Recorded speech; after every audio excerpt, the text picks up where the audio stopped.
அம்மா பிரேமாமா அடியனுக்கு உத்தரவு வழங்கலாம். நமச்சிவாய். சிவாய் நம. திருச்சிற்றம்பலம். அரகர நம பார்வதி பதையே. அரகர மகாதேவா. தென்னாடுடைய சிவனி போற்றி, எந்நாட்டவர்க்கும் இறைவா போற்றி. ஐயா, நானூறு துதி பாடி ஆரம்பிக்கலாங்க ஐயா. சிவாய நம. திருச்சிற்றம்பலம். திருச்சிற்றம்பலம். ஒளியற்கோன் வெப்பொழித்த புகழியற்கோன்கடல் போற்றி, ஆளிமிசை கல்மிதப்பில் அணைந்த பிரான் அடி போற்றி, வாழி திருநாவலூர் வன் தொண்டர் பதம் போற்றி, ஊழிவழி திருவாதவூரர் திருத்தாள் போற்றி, ஒளிமணி திருவாதவூரர் திருத்தாள் போற்றி. ஆடல் வல்லான் சொக்கநாதருடைய திருவருளும், மங்கேற்கண்ணி மீனாட்சியுடைய திருவருளும், மாணிக்க வாசகருடைய குருவருளும் ஒன்றாக சேர்த்து இந்த திருவாசக சிந்தனை அமர்வு என்ற நிலைக்களத்தை நமக்கு பரிசாக தந்திருக்கின்றது. அப்பேற்பட்ட குருவருளையும் திருவருளையும் அதன் அடியே மனம் மொழி மெய்களினாலே வழிபாடு செய்கின்றேன். மேலும் இங்கு குழுமி இருக்கக்கூடிய அத்துணை அடியார் பெருமக்களுடைய திருவடி தாமரைகளையும் அடியேன் சென்னிமேல் சூட்டி மகிழ்கின்றேன்.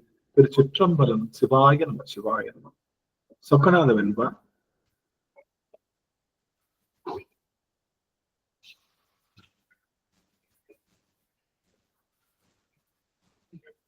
நித்தம் எழுந்தருளி நின்மலனே என்றனக்கு புத்தி மிக மிகவும் போதித்து,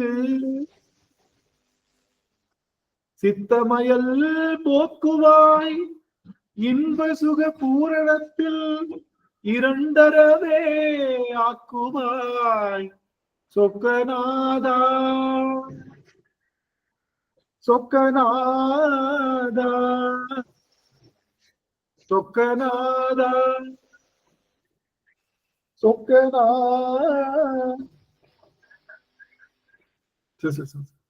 சொக்கநாதருடைய பெரும் கருணையினாலே நாம் தொடர்ந்து இந்த திருவாசகத்திலே திருச்சாளல் என்ற பதிகத்தை சிந்தித்து வருகின்றோம்.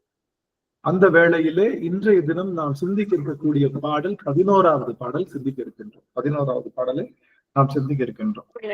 அப்படி ராஜேஸ்வரி அம்மா திருவடி வணங்குகின்றோம். அப்போ இந்த திருச்சாளல் அப்படிங்கிற அந்த பதிகம் நமக்கு எதை தருகின்றது? இந்த திருச்சாளல் என்ற பதிகம் நமக்கு எதை தருகின்றது அப்படின்னா, இந்த பதிகம் தருகின்ற பெரும் செய்தி இறைவனுடைய அந்த பதிமுதன்மை என்ற தன்மையை தருகின்றது. பதிமுதன்மை அப்படின்னா இறைவன் ஒருவனே, அவனும் சிவனே என்கின்ற அந்த ஆழமான ஒரு வேரூன்றிய அந்த ஒரு நிகழ்வை தருகின்றது. இறைவன் ஒருவன் தான், அதுவும் சிவபெருமான் தான் முதன்மை பெற்றவன் அப்படின்னு சொல்வதற்கு என்ன காரணம் அப்படின்னு பார்த்தோம்னா, அவனிடம் இருக்கக்கூடிய அந்த பொருள்களே அவன்தான் முதன்மையானவன் என்பதை பறைசாற்றுகின்றது. அவனிடம் வைத்திருக்கக்கூடிய அவனுடைய பொருள்களே, அவனுடைய அங்க இலக்கணமே, அவனிடம் இருக்கின்ற அந்த மிகச்சிறந்த சாதனமே சிவபெருமானே முழுமுதற் பொருள் என்பதை நமக்கு உணர்த்துகின்றது. சரி, இந்த சிவபெருமான் முழுமுதற் பொருள்னு தெரிஞ்சு நான் என்ன பண்ண போறேன், தெரியலைன்னா என்ன பண்ண போறேன் அப்படின்னா, முழுமுதற் பொருள் அது தெரிஞ்சாதான் அந்த பொருளை நாம் பற்ற வேண்டும் என்ற நினைப்பு ஏற்படும். இந்த முழுமுதற் பொருள் இல்ல, அது என்ன தெரிஞ்சு என்ன பண்ண போறேன் அப்படின்னா, ஒரு பற்றில்லாத வாழ்க்கையை நாம் வாழ நேரும். இந்த உலகமானது நிரந்தரமில்லை, இதை பற்ற வேண்டாம் என்று சொன்னது சமணம். சமணம் என்ன சொல்லுச்சு? சமணம் அப்படிங்கிற அந்த சமயம் என்ன சொல்லுச்சுன்னா, இந்த உலகம் என்பது நிலையற்றது, அழிவுக்குரியது, நிலையாமை என்பதே நிரந்தரம், மாறிக்கொண்டே இரு என்ற சொல் மட்டும் மாறாமல் நிற்கும் அப்படிங்கிற வார்த்தையை, நிலையாமையை உறுதி சொல்லி உலகத்தை பற்ற வேண்டாம் என்று சொன்னது சமண சமயம்.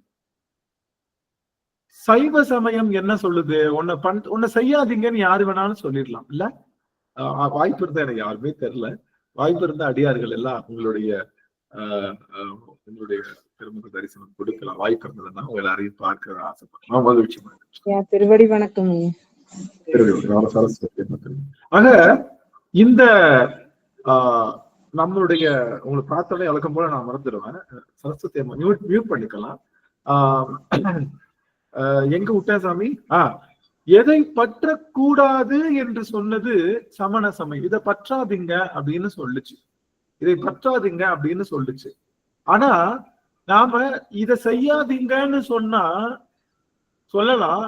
ஆனா இந்த மனமானது ஏதோ ஒன்ன பற்றித்தான் இருக்கும். இதை பற்றாதீங்கன்னு சொன்னது சமணமா இருந்தாலும் எதை பற்ற வேண்டும் என்று சொன்னது சைவம். இதை உலகம் நிலையற்றது, இதை பற்றாதீர்கள் என்று சமணமும் சொல்கின்றது, சைவமும் சொல்கின்றது. அவ்வளவுதான், ரெண்டு பேரும் ஒரே பேசதான் நிக்கிறாங்க. அதோட நின்றது சமணம். ஆனா அந்த சைவம் என்ன பண்ணுது அப்படின்னா, இதை பற்றுக என்று அது பற்றுகோட நமக்கு காமிக்குது. இதை பண்ணாதீங்க அப்படின்னு யார் வேணாலும் சொல்லிடலாம். ஆனா இதுக்கு பதிலா இதை பண்ணுங்கன்னு சொன்னா அது எளிமையா இருக்கும்ல, நம்மளால ஈஸியா கடைபிடிக்கணும். நீங்க பொய் சொல்லாதீங்க அப்படின்னு நான் சொன்னேன்னு வச்சுக்கோங்க, அடப்படுபாவி எவ்வளவு பெரிய கஷ்டமான வேலை இப்படி சொல்லிட்டேடா, அதுக்கு பதிலா நமச்சிவாய மந்திரம் சொல்லிக்கிட்டே இருங்க அப்படின்னா வாய்க்கு வேலை கொடுக்குறானே, சரி நமச்சிவாய மந்திரம் சொல்லுவோம். ஆக இதை பற்றாதீர்கள் என்று சொல்வது எளிமை, ஆனா செய்வது கடினம். இதை பற்றுக என்று சொல்லி உபாயம் தருவது நம்மளுடைய சைவ சமயம். ஏங்க சைவ சமயம் மட்டுமா தாங்க சொல்லுது? எல்லா சமயம் தானே சொல்லுது. ஏன் வைணவன் சொல்லலையா திருமால் திருவடியை பற்றுங்கன்னு? ஏன் மற்ற சமயங்கள்லாம் அதற்குரிய கடவுளர்களை பற்றுக என்று தானே சொல்லுது. அது என்ன சைவ சமயம் பெருசா அப்படின்னு நீங்க கேட்கிற கேள்வி எனக்கு புரியுது. சைவ சமயம் என்பதும் பற்றுக என்று சொல்கின்றது. சைவ சமயம் என்பது பற்றுக என்று சொல்கின்றது. எதை பற்ற வேண்டும்? பற்றுக, பற்றற்றான் பற்றினை அப்பற்று விடற்க. அப்போ இந்த பற்றற்றான் என்ற ஒருவனை பற்றணும். இதை எல்லாரும் ஒரு நிமிஷம் கவனிங்க. பற்றற்றான் என்பவனை இது பற்றணும். பற்றற்றான் யார சொல்ல முடியும்? பற்று இல்லாதவன் யார சொல்ல முடியும்? உடம்பு பூரா மரகத மணியை போட்டுட்டு வந்து நிக்கிறானே திருமால், அவனை பற்றில்லாதவன் சொல்ல முடியுமா? மகாலட்சுமிய திருமார்புல வச்சுட்டு பல பலன்னு பட்டுத்துடைய போட்டு நிக்கிறானே, அவனை பற்றில்லாதவன் சொல்ல முடியுமா? இல்ல விற்றைய செயல்கள்லாம் ஸ்ரீதேவி, பூதேவி, நீலாதேவின்னு 3 தேவிமார்களோட நம்மளுடைய பார்க்கடல்ல பள்ளி கொண்டு எப்பொழுதுமே தூங்குவதில் ஆனந்தம் கொண்டு இருக்கின்றானே, அவனை பற்றில்லாதவன் என்று சொல்ல முடியுமா? இல்ல, பார்த்தாலே தெரியுது அவன் பற்று உடையவன் என்று. ஆனா நம்ம அப்பனை பாத்தீங்கன்னா பார்த்தாலே தெரியும் அவன் பரதேசி. அவன் அப்பனுக்கு ஒரு பேர் இருக்கு, பரதேசின்னு அர்த்தம். பர என்றால் வெளின்னு அர்த்தம். இந்த வெளி உலகத்தை தன்னுடைய தேசமாக கொண்டவன் பெருமான். அதனால அவனுக்கு எல்லாம், அதனால அவன்கிட்ட இருக்கிற உபயமே, அவன்கிட்ட இருக்கக்கூடிய திருநீரு, அவன்கிட்ட இருக்கக்கூடிய திரிசூலம், சடாமுடி, சுடுகாடு, கோவணம், தலையில இருக்கிற கங்கை, அவன்கிட்ட இருக்கக்கூடிய அந்த அங்க இருக்கக்கூடிய அவனுடைய கழுத்துல இருக்கக்கூடிய நீலகண்டம், அவன் பெண்பால் உகந்தாடுகின்ற நிலை, அவன் வருகின்றவர்களை அனைவரையும் ஆனந்த வெள்ளத்திலே ஆழ்த்துகின்ற நிலைப்பாடு, இதெல்லாம் பார்க்கும்போது ஒண்ணு தெரியுது, இவனுக்கு எதுவுமே தேவையில்லை. அவனுடைய அங்க அடையாளமே அவன் பற்றற்றான் என்பதை நிறைவேற்குது. அப்ப புரிஞ்சுக்கலாம், பற்றற்றான் பற்றுக பற்ற. நீங்க கேட்கலாம், இல்ல நான் கேட்டா கொடுக்குதே சுவாமி. என்னை ஒரு நிமிஷம் கவனிங்க எல்லாரும். என்னை ஒரு ஏன் அப்படி சொல்றேன்னா, எனக்கு உங்களை ஏன் பார்க்கணும் அப்படின்னு ஆசைப்படுறேன் அப்படின்னா, சில முக்கியமான செய்திகள் சொல்லும் போது உங்களுடைய முகக்குறிப்பு தெரிஞ்சுக்கிட்டா நலமா இருக்கும் அப்படின்றதுக்காகத்தான் அடியன் புனைகிறேன். மற்றபடி அடியனுக்கு இது இல்லை. கொஞ்சம் ஒரு 5-10 நிமிஷம் நீங்க வாய்ப்பு இருந்தா இது பண்ணலாம். அடியனுக்கு கொஞ்சம் சார்ஜ் இல்லை, சார்ஜ்னா மைண்ட்ல சார்ஜ் இல்லை. உங்களை பார்க்கும்போது அடியனுக்கு ஒரு மென்டலி சார்ஜ் ஏற்படும் அப்படிங்கிறத நான் உணர்றேன். மியூட் பண்ணிக்கலாம் எல்லாருமே. சரஸ்வதி அம்மா, சரஸ்வதி ராஜமூர்த்தி அம்மா மியூட் பண்ணிக்கலாம். உங்களுக்கு கேள்விகள் கேட்கும்போது பதில். சார் இப்போ நீங்க கேட்கலாம், இந்த மாதிரி சிவபெருமான் ரேவதி அம்மா நம்ம கழிச்சு வந்திருக்காங்க, அவங்களை வரவேற்கிறோம். ரேவதி செல்வகுமார் அம்மா, மகிழ்ச்சிங்க சுவாமி உங்களை பார்ப்பதுல. சிவாய நமங்க ஐயா. அடியன் வராம இருந்ததுக்கு எல்லா அடியார்களும் மன்னிக்கணும். எனக்கு நடத்துனர் பணி கிடைச்சிருக்கு, டைமே கிடைக்கலைங்க ஐயா. சக்கராதா மகிழ்ச்சி மகிழ்ச்சி மகிழ்ச்சிங்க சாமி. ரொம்ப நன்றிங்க ஐயா, ரொம்ப நன்றிங்க ஐயா, ரொம்ப நன்றி. எந்த பணியா இருந்தாலும் நம்ம கூட இணையலாம். 8:30க்கு 9:30க்கு உலகமே அடங்கிரும். அதனால தயவு செய்து எல்லாரும் ஆமாங்க. நல்லது. கண்டிப்பாங்க ஐயா, கண்டிப்பா. பார்த்ததுல மிக மிக்க மகிழ்ச்சிங்க சுவாமி. அப்போ நீங்க கேட்கலாம், நான் கேட்கறதெல்லாம் கொடுக்குது சுவாமி. திருப்பதிக்கு போனா என்ன பண்ணுது? நான் சாமி கிட்ட வேண்டிக்கிறேன், எனக்கு பார்ட்னரா நான் உனக்கு எனக்கு நீ வந்து 2 லட்சம் சம்பாரிச்சு கொடுத்தா எனக்கு 50,000 தரேன் சுவாமின்னு சொல்றேன். சம்பாரிச்சு கொடுக்குது இல்ல, கேட்டதெல்லாம் கொடுக்குது இல்ல, அப்புறம் என்ன நீங்க இப்படி சொல்றீங்க அப்படின்னு நீங்க கேட்கலாம்ல. நான் பதில் சொல்றேன். இப்போ பதில் சொல்லிட்டு பாருங்களேன். இப்போ நம்ம வீட்டுல வந்து சுவிட்ச் ஆன் பண்றோம் இல்ல, நம்ம வீட்டுல சுவிட்ச் ஆன் பண்றோம், ரொம்ப வேர்க்குது. இப்ப எல்லாத்துக்கும் அங்க நம்ம ஊர்ல சித்திரை வெயில் நினைக்கிறேன், பயங்கரமா வேர்க்கும்னு நினைக்கிறேன். அப்படி இங்க பயங்கர குளிரு. இங்க எப்பயுமே என்னால ஸ்வெட்டர் போட்டுதான் பேச முடியும். இருந்தாலும் ஸ்வெட்டர் போட்டு பேசினா நான் எங்கேயோ இருந்து பேசுற மாதிரி உங்களுக்கு உணர்வு ஏற்படும்ன்றனாலதான் அதை நான் எப்பவுமே அறவே தவிர்க்கிறேன். அதை நான் பண்றதே இல்லை. இருந்தாலும் குளிர் வந்து கொஞ்சம் தாங்குவேன். ரொம்ப தாங்க முடியாத இன்னைக்குதான் நான் அடியன் வந்து அந்த ஜாக்கெட் போட்டு பேசுவேன். சரி, அப்போ ரொம்ப வெயில், அப்படியே வெயில்ல இருந்து வேகாத வெயில இருந்து வரோம். வீட்டுக்குள்ள வந்தோடனே என்ன பண்ணுவோம்? ஃபேனை போடுவோம். ஃபேனை போட்டா போடுவோம், ஏசியை போட்டா போடுவோம். எது அவங்கவுங்க வசதியோ அவங்க வசதியை எடுத்து பண்ணிக்குவோம், அவ்வளவுதான். இப்போ ஃபேன் போட்டோடனே ஃபேன் சுத்துது இல்ல, ஆமாவா இல்லையா? ஃபேனை போட்டோடனே ஃபேன் சுத்துதா இல்லையா? ஆமா. காத்து வருதா இல்லையா? இருது. ஏசியை போட்டோடனே ஏசி ஆன் ஆகுதா இல்லையா? கேட்டோடனே கொடுக்குது இல்ல, ஆமாவா இல்லையா? கேட்டோடனே கொடுக்குது. இப்ப ஆன் பண்ணோடனே ஆன் பண்ணுது, சுத்துது, கேட்டோடனே கொடுக்குது. அப்போ அது கரெக்ட் தானே? கேட்டோடனே கொடுக்குது. எப்ப கொடுக்கும்? ஈபி காரன் கரண்ட் கொடுத்தா மட்டும்தான் கொடுக்கும். ஈபி காரன் மெயினை கட் பண்ணிட்டான்னு வச்சுக்கோங்க, நீங்க ஃபேன் ஆன் பண்ணாலும் ஏசி ஆன் பண்ணாலும் ஆன் ஆகுமா? ஆகாதா? ஆகாது. ஏன்? மெயின் சுவிட்ச் யார்ட்ட இருக்கு? ஈபி காரன்ட்ட இருக்கு. அவன் எங்க இருக்கான்? இங்க இல்ல, எங்கேயோ இருக்கான். நெய்வேலியில இருக்கான், அப்புறம் கல்பாக்கத்துல இருக்கான், அந்த மாதிரி எங்கேயோ இருக்கான். அப்போ அப்படி சிவபெருமான் என்ற மெயின் சுவிட்ச் இருக்கிறனாலதான் நீங்க கேட்கிற மத்த சாமி எல்லாம் கொடுக்கிற மாதிரி தெரியுது. ஆனா அந்த சாமிக்கே மெயின் கனெக்ஷன் கொடுக்கிறது நம்ம அப்ப சிவபெருமான். மறந்து விடாதீர்கள். நான் கேட்கிறேன், இது கொடுக்குதே, நான் சுவிட்ச் போடுறேனே, இது சுவிட்ச் ஒர்க் ஆகுது அப்படின்னு நினைக்காதீங்க. மெயின் ஈபி கனெக்ஷன் இருக்கிறதுனாலதான் அது வருது.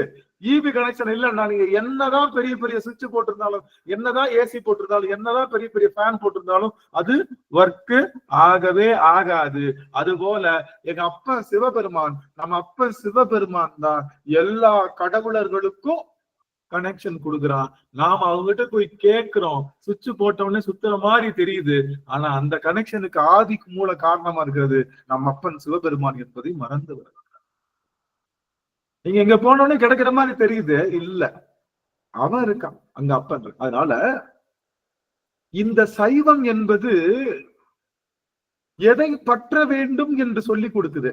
சமணம் என்பது எதை பற்ற, நம்முடைய சைவமும் எதை பற்றக்கூடாதுன்னு சொல்லி கொடுத்து இதை பற்றணும்னு சொல்லி கொடுக்கறதா முழுமையான நிலை. அந்த முழுமையான சமயம் நம்மளுடைய சைவ சமயம். அதுவும் சைவத்துல நிறைய சமயங்கள் உண்டு, நிறைய கிளாசிபிகேஷன் உண்டு. ஆனாலும் சிவபெருமானுக்கு இந்த ஆன்மா அடிமையாகவே இருக்கும்னு சொல்லுகின்ற சிவ அத்பித சைவத்தை தான் நம்மளுடைய சைவமா கொள்றோம். அதை தான் நம்ம பற்றிட்டு இருக்கோம். அப்படி சிவபெருமானுடைய வைபவங்களை, அவனுடைய அருள் அனுபவங்களை நாம் பெரிதாக பேசி அவனுடைய அங்க இலக்கணத்திற்கு ஒவ்வொன்றுக்கும் தாற்பயங்களை சொல்லி நாம் வழிபாடு செய்யும் போது சிவனுடைய அந்த அந்த அந்த பரத்துவம் நம்ம மனசுல பதிஞ்சிச்சுன்னா அவனை தவிர வேற யாரையும் பிடிக்க கூடாதுன்ற அந்த முழுமையான எண்ணம் ஆன்மாக்குள்ள திகழும் அப்படிங்கிறதா திருச்சாளுடைய நோக்கம். திருச்சாளர் மட்டுமல்ல, நம்ம மொத்த திருமுறைக்குமே அதுதான் நோக்கமும் கூட. ஆனா திருச்சாளர் கொஞ்சம் ஸ்பெஷல். என்ன ஸ்பெஷல்? வேற மதத்தவர்கள் நம்ம சாமியை கிண்டல் அடிக்கும் போது, வேற மதத்தவர்கள் பௌத்தர்கள் வந்து சாமியை கிண்டல் அடிக்கும் போது அவர்கள் என்ன எள்ளி நகையாடினார்களோ அதையே பிளஸ் ஆக்கி அவங்களுக்கு அதை பதிலா சொல்லக்கூடிய இடமாக அமைவது திருச்சாளர். இந்த திருச்சாளர் கேட்டா சிவத்தை தவிர வேற எந்த பொருளும் நமக்கு துணை இல்லை என்பதை நாம் தெளிவாக உணர்ந்து கொள்ள முடியும். அந்த வகையில இன்றைய தினம் நாம் பார்க்க இருக்கக்கூடிய பாடல் ரொம்ப அருமையான பாடல். என்ன உருக்கின பாடல்னு இதுதான் சொல்லும். இது திருச்சாளர்ல இப்படி ஒரு பாடல் இருக்கா, என்ன மாதிரி இருக்கு அப்படின்ற மாதிரி ஒரு பாடல். 11வது பாடல். நங்காய் இது என்ன தவம், நரம்போடு எழும்பணிந்து கங்காளம் தோல் மேலே காதலித்தான் காணேடி, கங்காளம் ஆமாக்கேல் கால அந்தரத்தில் இருவர் தங்காலம் செய்ய தரித்தனன் கான் சாழலோ அப்படின்னு இந்த பாடல் வருது. இந்த பாடல பாடலாமா? வாய்ப்பு கடியார்கள் கரம் எடுத்துங்க, உங்களுக்கு வாய்ப்பு கொடுக்கலாம். பிரேமாமா.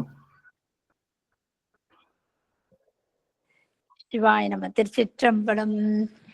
நங்கா இது என்னதவம் நரம்போடு எலும்பணிந்து கங்காலம் தோல் மேலே காதலித்தான் காணேடி காதலித்தான் காணேடி கங்காலம் மாமாகேள் காலாந்தரத்து இருவர் தம் காலம் செய்ய தரித்தனன் கான் சாழலோ தரித்தனன் கான் சாழலோ. திருச்சிற்றம்பலம்.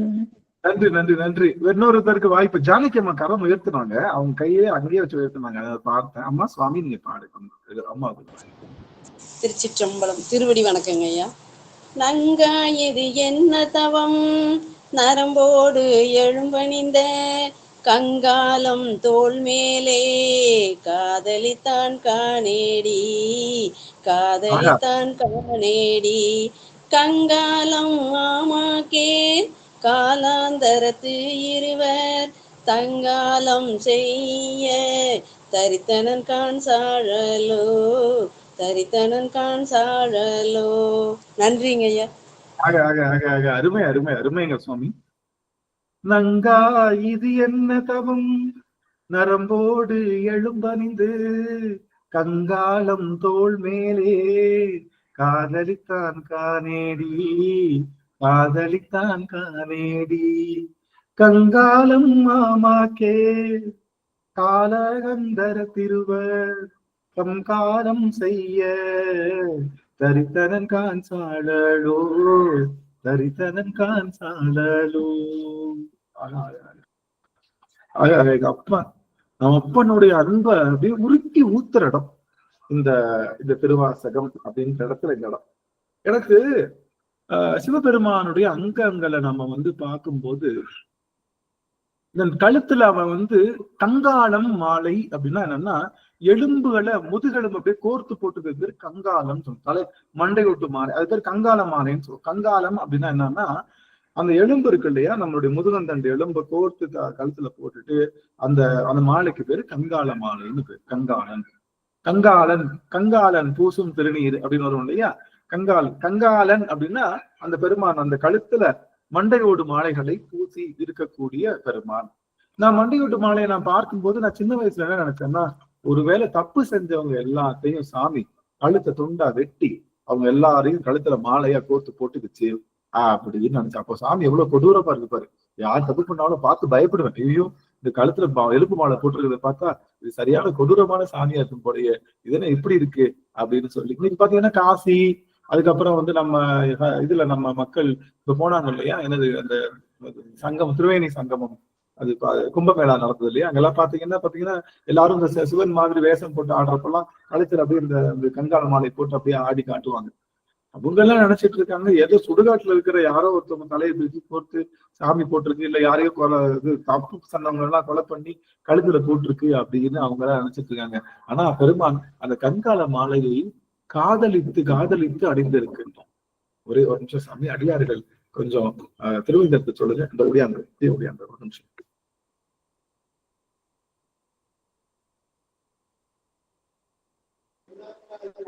சரியா திருவடி பணிகிறேன் சாமி.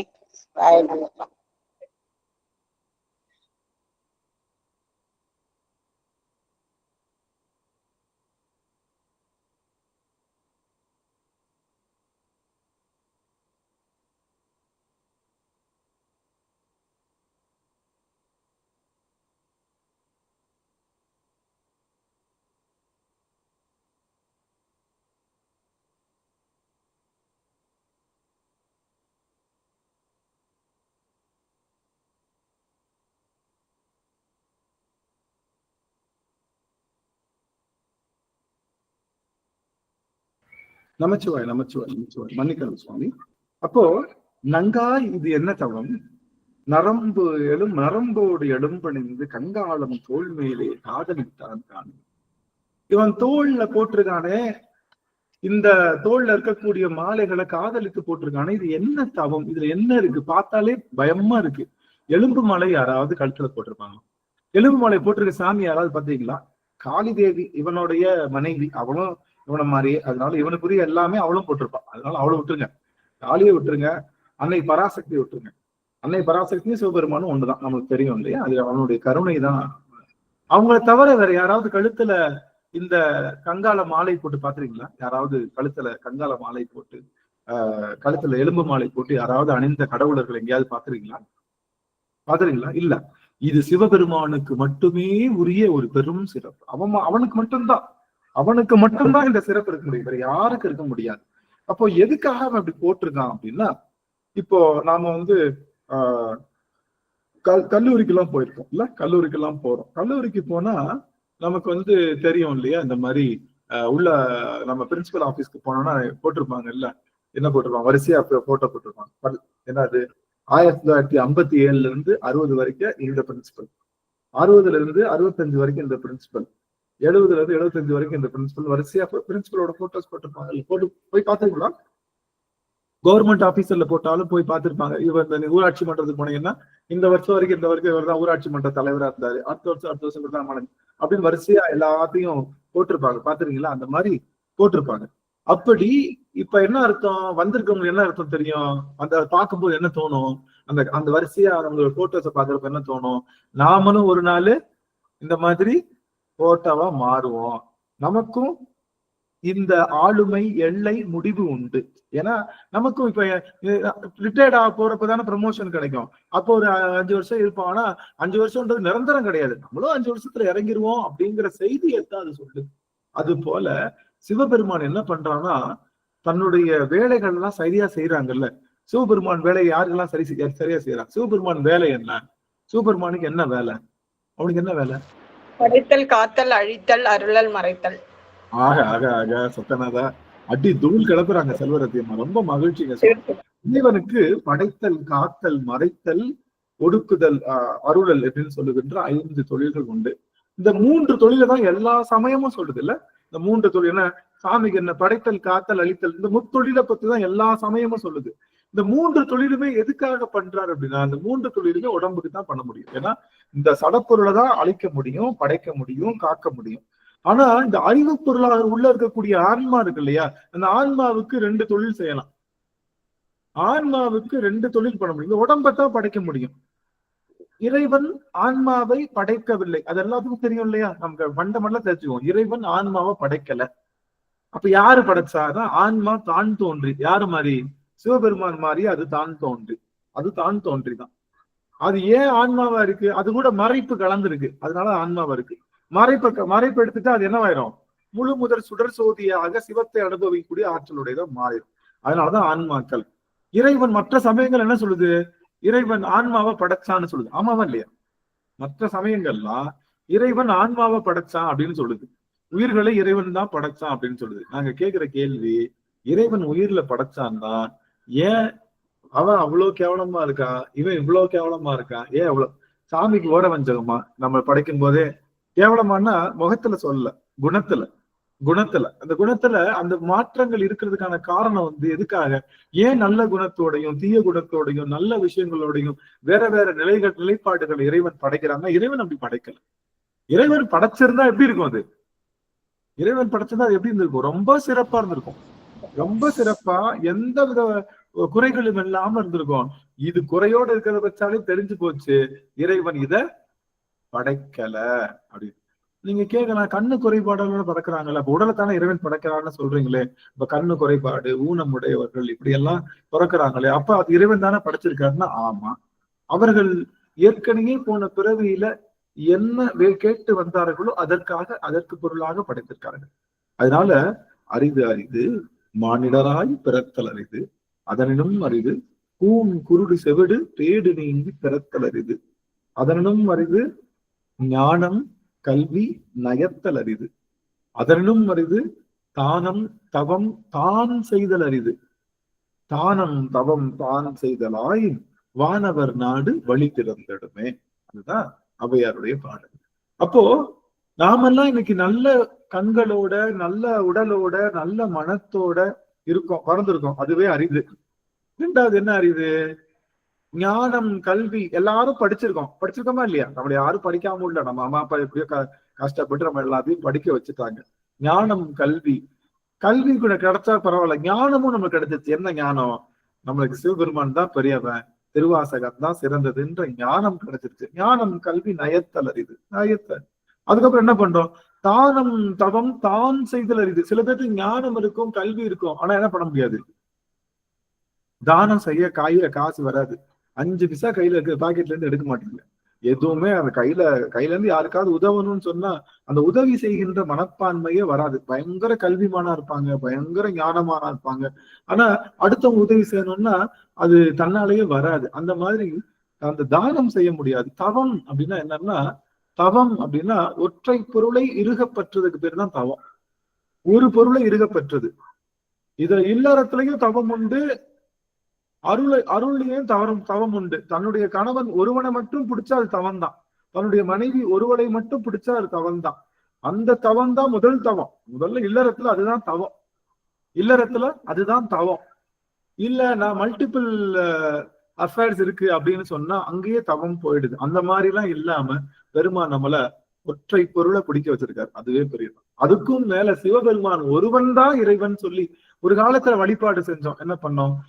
திங்கக்கிழமை சோமவாரம் சிவபெருமானுக்கு போடணும், செவ்வாய்க்கிழமை துர்க்கைக்கு விளக்கு போடணும், புதன்கிழமை இவருக்கு போடணும், வியாழக்கிழமை அவருக்கு போடணும், சனிக்கிழமை ஏழுமலையானுக்கு விரதம் இருக்கணும், ஞாயிற்றுக்கிழமை ஒரு நாள் தான் ஃப்ரீ, அன்னைக்கு ஏதாவது பிரியாணி சாப்பிட்டு படுத்த வேண்டியதான் நம்ம நினைச்சிருந்த நம்மள இன்னைக்கு சதா சர்வ காலமும் அவனை மட்டுமே நினைக்கின்ற அரும்பெரும் பேற்றை தந்து சிவத்தை தவிர உட்கார்ந்தா எழும்போதும் சிவம் என்பேன், விழும்போதும் சிவம் என்பேன், கதறி அழும்போதும் சிவம் என்பேன்ற மாதிரி எப்பொழுதுமே சிவசிந்தனையாகவே இருப்பதற்காக பெருமான் நம்மளை படைச்சிருக்காரு. அப்படின்னா அந்த மாதிரி ஞானம், கல்வி, தவம் செய்வது ரொம்ப முக்கியம்.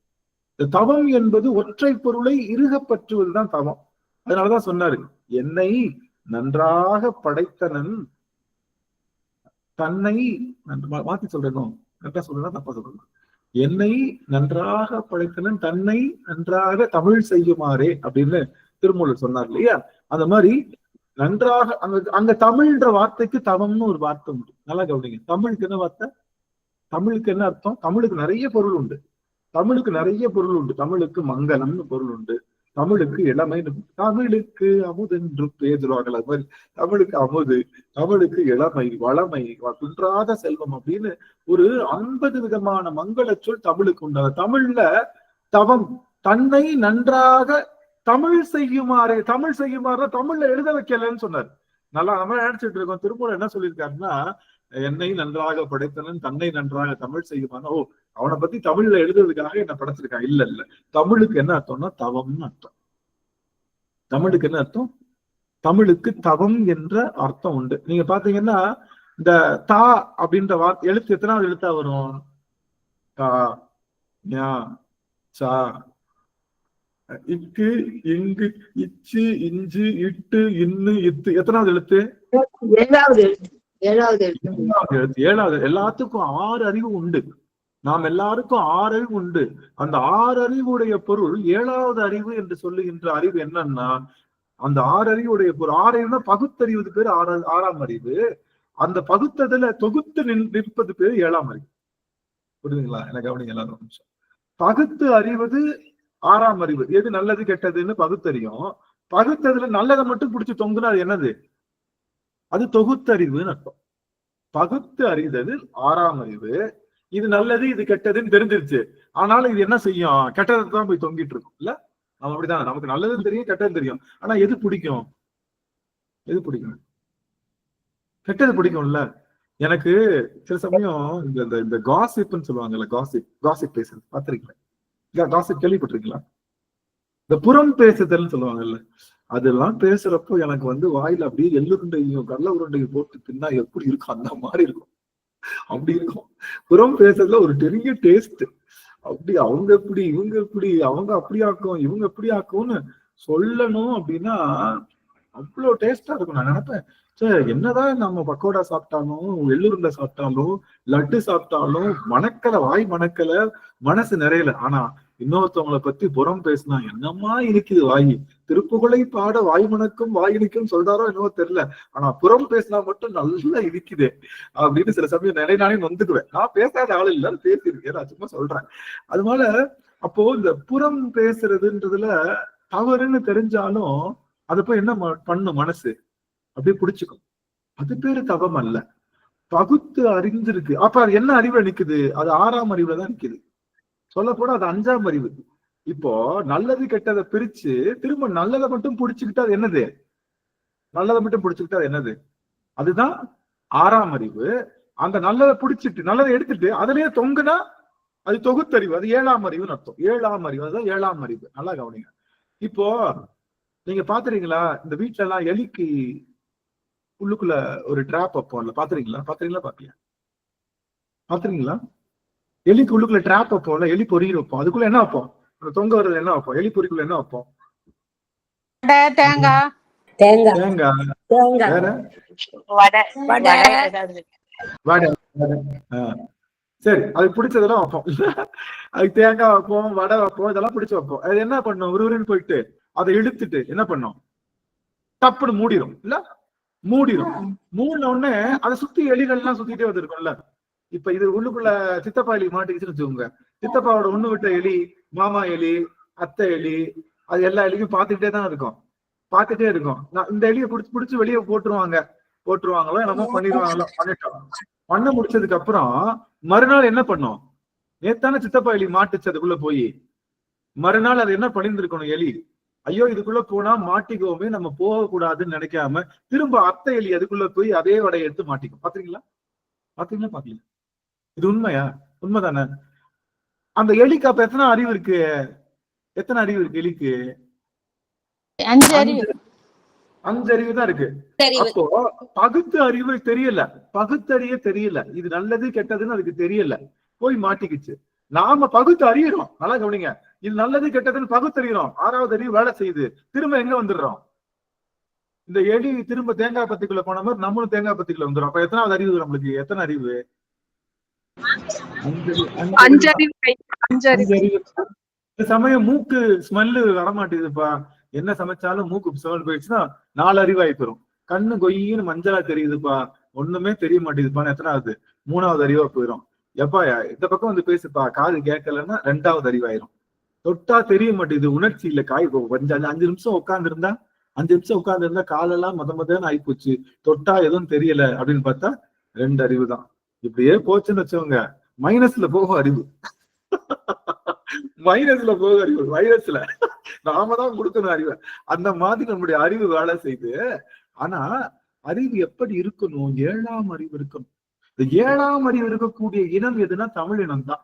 ஏன்னா தமிழ் இனத்துக்கு மட்டும்தான் பகுத்தறிந்து நல்லனவற்றை அப்படியே பற்றுகின்ற அறிவு. நல்லனவற்றை அப்படியே தொங்குவாங்களாம். இப்போ நல்லது கெட்டது ஆராய்றது 6ஆம் அறிவுனா, நல்லதையே பிடிச்சு அதையே நின்று ஒழுகுதல் என்பது 7ஆம் அறிவு. அந்த நின்று ஒழுகுதல், நல்லதை பிடிச்சு நின்று ஒழுகுறோம்ல, அதுக்கு பேரு தான் தவம்.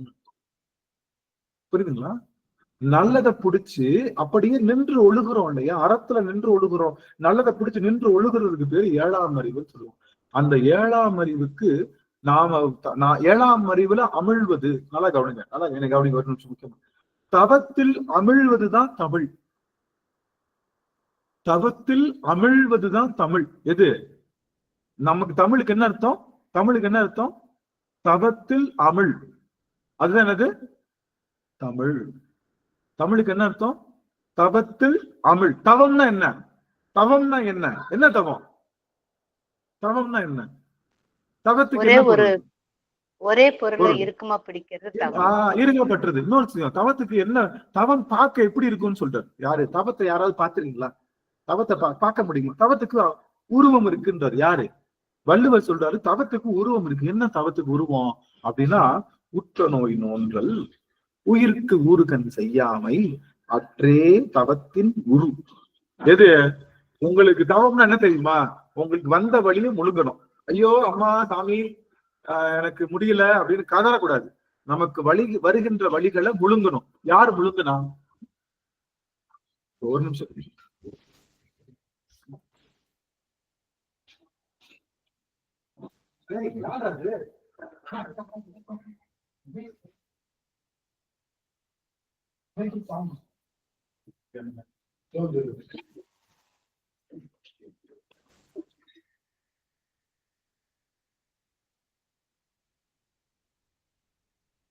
ஆக உற்ற நோய் நோன்றல் என்னது? தான் தருமசேனர் என்ற பெரும் பட்டத்தை பெற்ற நாவுக்கரசரை அவ்வளவு நாள் தலையில தூக்கி வச்சு ஆடிட்டு இன்னைக்கு நாவுக்கரசருக்கு என்ன கொடுத்தாங்க? பால் சோறுல நஞ்சு கலந்து கொடுத்தாங்க. இவர் என்ன பண்ணல? ஐயோ பால் சோறு கொடுத்துட்டாங்களே, இப்படி பண்ணிட்டாங்களே, இது தட்டி கேட்க யாருமே இல்லையா, யாராவது வருவீங்களான்னு எல்லாம் கேட்கல, எடுத்து சாப்பிட்டாரு. ஏன் சாப்பிட்டாரு? நான் உன்கிட்ட இருந்தேன்ல, எனக்கு இன்னும் வேணும், இதுக்கு மேலையும் வேணும். உன் கூட இருந்தேன்லடா, நீதான் இந்த உயிர் கொள்ளாமை பத்தி பேசுற, ஆனா என்னையவே கொள்றதுக்கு வந்திருக்கல, இப்படி கேவலமான சமயத்துல நான் இருந்தேனே, எனக்கு இன்னும் வேணும், இதுக்கும் வேணும்னு நினைச்சு முழுங்கினார். எதை கொடுத்த பால் சோற முழுங்கினாரு. நீற்றறையில போட்டாங்க. உண்மையிலே போடுங்க, நான் நீற்றறையில போடப்பட வேண்டியவன்தான் அப்படின்னு நீற்றறைக்குள்ள போனாரு. யானை வந்து மிதிக்க வச்சது. சுண்ணவின் சந்தன சாந்தும்னு பாடி யானைய திரும்ப வர, இப்படி வருகின்ற எல்லா வழிகளையும் என்ன பண்றாரு? முழுங்குறாரு. உற்ற நோய் நோன்றல் அர்த்தம் அதை முழுங்குறது. எந்த வழி வந்தாலும் முழுங்குறது. அதுதான் தவன்றாங்க. முதல் தவம் அதுதான். உற்ற நோய் நோன்றல் என்பது முதல். இது நிறைய தடவை சொல்லியிருக்கேன், இருந்தாலும் திரும்ப சொல்றேன். அடிக்கடி சொல்லிட்டே இருந்தாதான் சொல்ல விஷயங்கள் மனதுல ஏறுன்றதுக்காக சொல்றேன். உற்ற நோய் நோன்றல் நமக்கு வருகின்ற வழி வேதனைகளை முழுங்கணும். நாம சில சமயம் என்ன பண்ணுவோம்? நமக்கு கஷ்டம்னா எல்லாத்தையும் கஷ்டப்படுத்தி பார்க்கணும்னு ஆசைப்படுவோம். நம்மளால தூக்கம் வரல, எல்லாம் தூங்குறாங்க, போடு பாத்திரத்தை உருட்டு, டம்மால் டும்மி எல்லாம் எந்திரிச்சிருவாங்க 4 மணிக்கு. எல்லாரும் நான் மட்டும் 4 மணிக்கு எந்திரிக்கணும், நீங்க எல்லாம் ஜாலியா தூங்கணுமா அப்படின்னு சொல்லி உற்ற நோய் நோன்றல். உயிருக்கு ஊறுகன் செய்யாமை. உற்ற சில பேர் நல்லா முழிங்குவாங்க. நமக்கு கண்ணகி என்ன பண்ணா? அவளுக்கு வந்த நோய் என்ன? கணவனை எரிச்சுட்டாங்க, கணவனை கொண்டுட்டாங்கன்னு என்ன பண்ணா? என் கணவனை செத்துட்டான்ல, எல்லாரும் சாகணும்னு சொன்னான். இல்ல, அது பேரு தவமா? அது பேரு தவமா? அது பேர் தவமா? தவம் இல்லையா? என் கணவனை கொண்டுட்டாங்கல்ல, அப்படினால எல்லாரும் சாகடா, எல்லாரும் சாகணும், மதுரையே 10 எரியட்டும்னு சொல்லி சாபப்பட்டு மதுரை கொளுத்துனா கண்ணகி. சரி, அது பேர் தவம் அல்ல. உற்ற நோய் நோன்றல். நமக்கு நோய் வந்துருச்சுன்னா நாமளே முழுங்கணுமே தவிர மற்ற உயிர்களுக்கு ஊறு செய்யக்கூடாது. இந்த 2 விஷயம் இருந்தா அதுக்கு பேர் தான் தவம். அப்போ தவத்தினுடைய உருவம் அதுதான். தவம் என்றால் ஒற்றை பொருளை நின்றொழுகுதல். அந்த ஒற்றை பொருளும் நன்பொருளாக இருக்கணும். அதுதான் தவம். புரியுதுங்களா? சில பேர் கெட்டதுக்காக பண்ணாங்களே தவம். நீங்க பாத்தீங்கன்னா சூரபத்மன் தவம் பண்ணிருப்பான். எங்க பண்ணிருப்பான்? சூரபத்மன் தவம் பண்ணிருப்பான். எங்க தவம் பண்ணிருப்பான்? கந்தபுராணத்துல சூரபத்மன் சிவனை நோக்கி தவம் செஞ்சிருப்பான். அது பேரு தவமான் கிடையாது, தவம் இல்ல. அது பேரு தவம் இல்ல. என்ன? அது வந்து கெட்டதை நினைச்சு எல்லாரையும் அழிக்கணுன்றதுக்காக நின்னான். அது பேர் தவம் இல்ல, அது அவத்தவம். நாம செய்கின்ற சிவத்தவம்னு சொல்லுவோம். அதனால அப்போ தவம், அப்போ ஒரு பொருள்ல நிக்கிறதுக்கு பேரு தான் தவம். தவத்தில் அமிழ்தல் தான் என்னது? தவத்தில் அமிழ்தல் தான் தமிழ். தமிழ்னா என்ன அர்த்தம்? நாம தமிழ் பேசுறோம், தமிழ் குடியில பிறந்திருக்கோம்னால என்ன அர்த்தம்? நம்ம தாய் தந்தைகள் எல்லாம் தவத்துல நின்னனால நம்ம பிறந்திருக்கோம். நம்ம நல்ல தவத்துல இருந்தாலும் பிறந்திருக்கோம். தமிழுக்கு மங்களம்னு ஒரு பேர் ஒன்று தெரியும்ல. தமிழுக்கு மங்களம். மங்களம்னா என்னது? மங்களம்னா என்னது சொல்லு? மங்களம்னா என்ன? நல்லவை.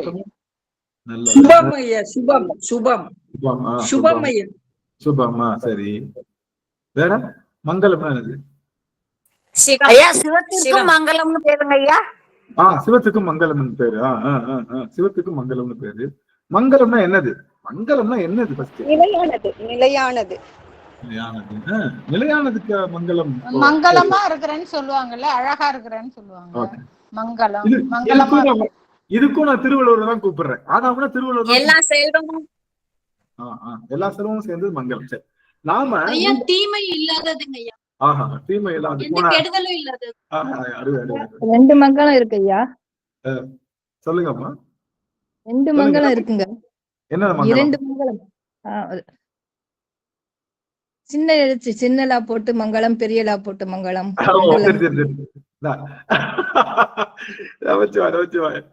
அப்போ நம்ம இந்த மங்களமே வச்சுக்குவோம். மங்களம்னா திலகம், மங்கள திலகம் சொல்றோம், அதுலயே மங்களமே வச்சுக்குவோம். வள்ளுவர் தான் சொல்றாரு மங்களம்னா என்னன்னு சொல்றாரு. ஆனா மங்களம் ரெண்டு மனைமாட்சி, மற்றது நன்கலம் நன்மக்கள் பேரு. மங்களம் என்பது மனைமாட்சின்னு சொல்றாரு. முதல்ல மங்களம்னா என்னன்னா இல்லறமாக இருப்பதுதான் மங்களம். இல்லறம் தான் மங்களம். ஏன்? இந்த இல்லறத்தின் மூலமாகத்தான் எல்லாத்துக்கும் தவம் பண்றவங்களுக்கு உதவி செய்ய போறோம், தானம் பண்ண போறோம், எல்லாருக்கும் நம்ம உதவி செய்ய போறோம்ன்றதுக்காகத்தான் இந்த இல்லறம். அதனால பேர் இல்லறம்னு சொல்லுவோம். இல் கூட்டல் அறம், இல்லத்துல செய்து இருக்கின்ற அறம் வந்து இல்லறம் சொல்றோம். இல்லறம் எப்படி இருக்கணும்? அன்பும் அறனும் உடைத்தாயின் இல்வாழ்க்கை பண்பும் பயனும் அது. என்னடா இது? நாங்க இதுன்னு நினைச்சோம், நாங்க என்னமோ திருச்சாளர் பேசுற திருவாசகம் கேட்கலான்னு வந்தா நீ திருக்குறளே சொல்லிட்டு இது என்ன இது? திருச்சாளர் கேட்க வந்தா திருச்சாளர் மட்டும் பேசணும், சும்மா இந்த திருக்குறள் எல்லாம் பேசக்கூடாது. ஆமா அப்படின்னு நீங்க சொல்றது கேட்குது, இருந்தாலும் தெளிவுபடுத்தி விட்டு உள்ளே செல்வது நலம். அதனால இப்போ இது ஒரு நான் சொல்லணும், நீங்க கவனிக்கிறப்ப நான் நல்ல விஷயத்த சொல்லிடணும்ல. அதுதான் என் வேலை. அதுதானே என் வேலை. திருச்சாளர் முடிக்கிறதுலாம் என் வேலை கிடையாது, திருவாசகம் சொல்லித்தரலாம் என் வேலை கிடையாது. நல்ல விஷயங்கள், எங்க அப்பனை பத்தின நல்ல விஷயங்களை திருவாசகம்ன்ற அந்த டேப்லெட்டை பயன்படுத்தி கடக்குன்னு போட்டு விட்டுரும். கடக்குன்னு வீடு உள்ள வந்தா ஊசியை போட்டு விட்டுரும். அதுக்குதான் என்னுடைய வேலை. அதனால இந்த அன்பும் அறனும் உடைத்தாகின் இல்வாழ்க்கை பண்பும் பயனும் அது அப்படின்னா, இல்லறத்தினுடைய பண்பு என்ன அப்படின்னா அது அன்பு. பயன் என்னன்னா அது அறம். ஒரு பால் அப்படின்னா பாலுடைய பண்பு என்ன? வெண்மையாக இருத்தல். பால் வெள்ளையா இருந்தா தானே பால். யாரோ ஒருத்தவங்க ப்ளூ கலரா கொடுக்குறாங்க, இது பாலுன்னு சொன்னா என்ன பண்ணுவீங்க? டேய், என்னை பார்த்தா எப்படி தெரியுது உனக்கு? என்னை பார்த்தா காதுல பூ வச்சிருக்க மாத்திர ப்ளூ கலரா இருக்குத போய் பால் கெரசின்றாது, கெரசினை கொண்டு போய் பாலுன்னு சொல்லி சொல்றீடா மானம்.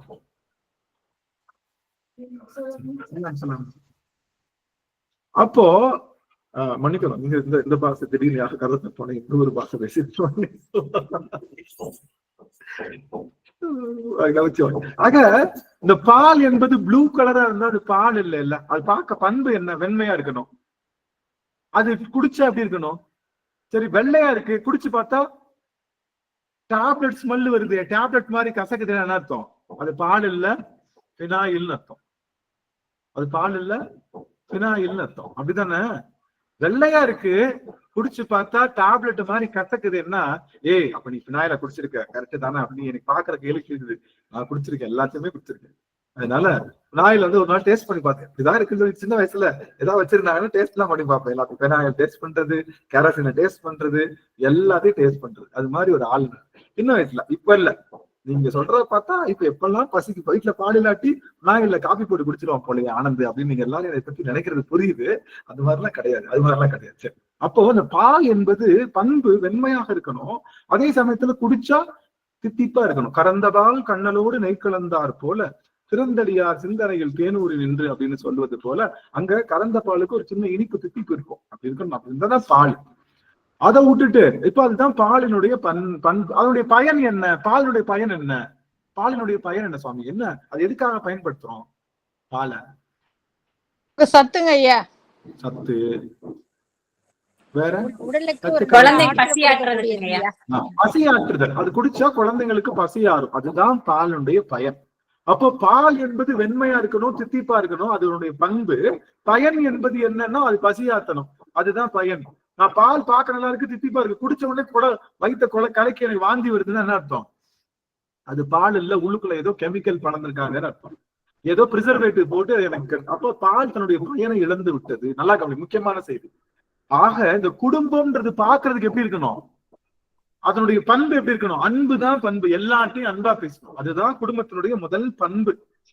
எல்லாருக்கிட்டையும் அன்பு செய்யணும். முதல்ல மாமியார்கிட்ட அன்பு செய்யணும், முதல்ல மாமனார்கிட்ட அன்பு செய்யணும். மருமகனா இருந்தா மாமனார்ட்ட அன்பு செய்யணும், மருமகளா இருந்தா மாமியார்ட்ட அன்பு செய்யணும். முதல்ல எடுத்த உடனே அதுதான் அன்பு. அங்கதான் அன்பு வராது. அதனால அதுதான் முதல்ல செய்ய சொல்றேன். அது என்னன்னு தெரியலங்க, என்னமோ தெரியல. எல்லாத்தையும் பார்த்து இந்த அம்மா பார்க்கும் போது எனக்கு என்னமோ தெரியல, ஒரு மாதிரி ஏதோ பழைய பகை வந்து குருக்ஷேத்திரத்துல 2 பேரும் போன ஜென்மத்துல 2 பேரும் சண்டை போட்ட மாதிரி ஒரு உணர்வு இருக்குன்னு. அப்போ மாமியார் அவங்க கிட்ட அன்பு செலுத்துறது, நாட்ட அன்பு செலுத்துறது, இந்த மாதிரி அன்பு செய்வதுதான் முதல் பண்பு. குடும்பம்னா உள்ள எட்டி பார்த்தா எப்படி இருக்கணும்? கதவை திறந்தோன்னு எப்படி இருக்கணும்? எல்லாரும் அவங்களுக்குள்ள அன்பு செஞ்சுட்டு இருக்கணும். நம்ம வீட்டுக்கு யார் வீட்டுக்கோ போயிட்டு காலிங் பில் அடிக்கிற எடுக்கவே ரொம்ப நேரம் எடுக்கல, ரொம்ப நேரம் ஓபன் பண்ண, சரி என்னடா கதவு ஓப்பனா இருக்கான்னு திரும்பி பார்த்தா கதவு டக்குன்னு ஓப்பன் ஆயிடுச்சு. கதவை திறந்தா இந்த பக்கம் இருந்து ஊரிக்கட்டை பறக்குது, அந்த பக்கம் இருந்து ஒரு இது பாத்திரம் பறக்குது, இங்க இருந்து பார்த்தா பயங்கரமான வார்த்தை வருது, அங்க அது எப்படி இருக்கும் பாக்குறதுக்கு? வெளில வந்து கதவை போட்டு என்ன சொல்லுவோம், இது முதல்ல குடும்பமா இது அப்படிதான் கேட்போம். கேட்க மாட்டோம். இது ஒரு குடும்பமா, என்னங்க இப்படி இருக்காங்க, இந்த மாதிரி இருக்காங்க, கன்றாவி சொல்லுவோம் இல்லையா? அப்ப குடும்பத்தினுடைய முதல் பண்பு என்னன்னா அன்பு தான். ஐயோ இது தெரியாம போச்சே, இவ்வளவு நாள் விட்டுட்டேனேன்னு நினைக்கிறவங்க எல்லாம் கண்டிப்பா இன்னையில இருந்து செஞ்சிருங்க. குடும்பத்துக்கு முதல்ல அன்பு செய்யும். அதனுடைய பயன் என்ன? குடும்பம் இருக்கிறதுக்கான பயன் என்னன்னா அறம் செய்வதற்காக. அறம்னா என்ன? எல்லாருக்கும் உதவி பண்ணணும், எல்லாத்துக்கும் நன்மை செய்யணும். அப்ப குடும்பம் இருக்கிறது அடுத்தவங்களுக்கு உதவி செய்யறதுக்காக. இதை சொல்லி கொடுக்கணும். எல்லாரும் எப்ப சொல்லி கொடுக்கணும்? புதுமனை தம்பதிகளுக்கு தினமும் இதை சொல்லி கொடுக்கணும். கல்யாணத்துக்கு முன்னாடி நாம போய் என்ன பண்றோம்? வளையல் போடுறோம், 2 நாளைக்கு முன்னாடி மெகந்தி ஃபங்க்ஷன் வைக்கிறோம், பட்டுப்படவை எடுக்கிறதுக்கு கூட்டிட்டு போறோம், அதுக்கப்புறம் வந்து மஞ்சள் எடுக்கிறதுக்கு கூட்டிட்டு போறோம், பல ஃபங்க்ஷன் இருக்கிறப்போ எல்லா ஃபங்க்ஷனையும் சொல்றப்போ இந்த குறளை சொல்லி அன்பும் அறனும் உடைத்தாகின் இல்வாழ்க்கை பண்பும் பயனும் அது. அதனால அன்பு நிறைந்த இருங்க, வந்தவங்களுக்கு சாப்பாடு போடணும், உதவி செய்யணும். இதுதான் உங்க 2 பேருக்கும். இதுக்காகத்தான் திருமணமே, இதுதான் மங்களமே. மங்களம் என்பது மனைமாட்சி, இதுக்குதான் உங்களுக்கு மங்களமே அப்படின்னு சொல்லி பெருமானார். அப்போ தமிழ் என்பது என்னன்னா தவத்தில் அமிழ்த்துவது. அப்ப நீங்க தமிழ் பேசுறீங்கன்னு அர்த்தம், நீங்க எல்லாரும் தவத்தில் அமிழ்ந்து இருக்கீங்கன்னு அர்த்தம்.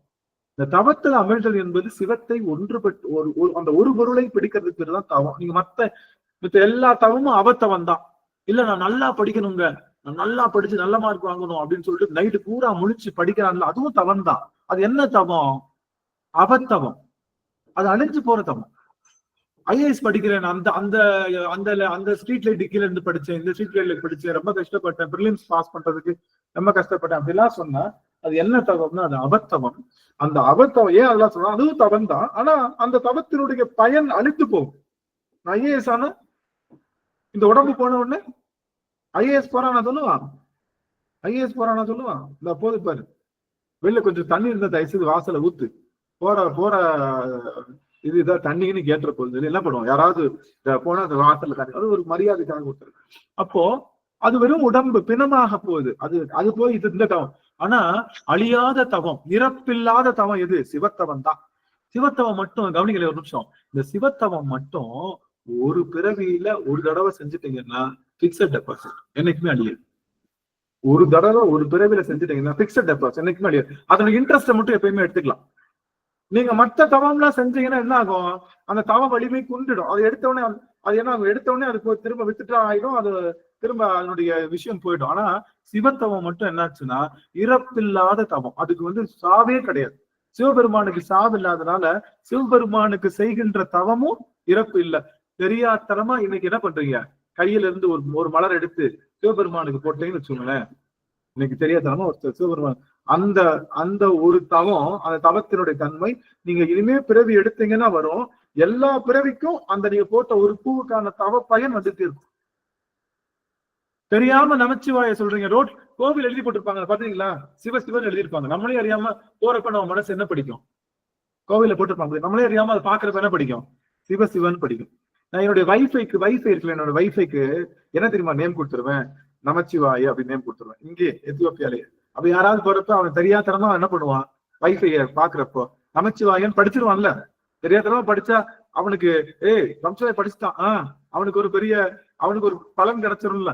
அவன்கிட்ட போய் நமச்சிவாய படின்னு சொல்றதை விட வைஃபை போட்டுதானா, வைஃபை ஆன் பண்றப்போ நம்ம வைஃபை இருக்கான்னு பாக்குறப்போ கண்ணையும் அறியாம நமச்சிவாயன்னு அந்த வார்த்தை படிச்சுட்டான்னா அவனுக்கு தவம் வந்துரும்ல.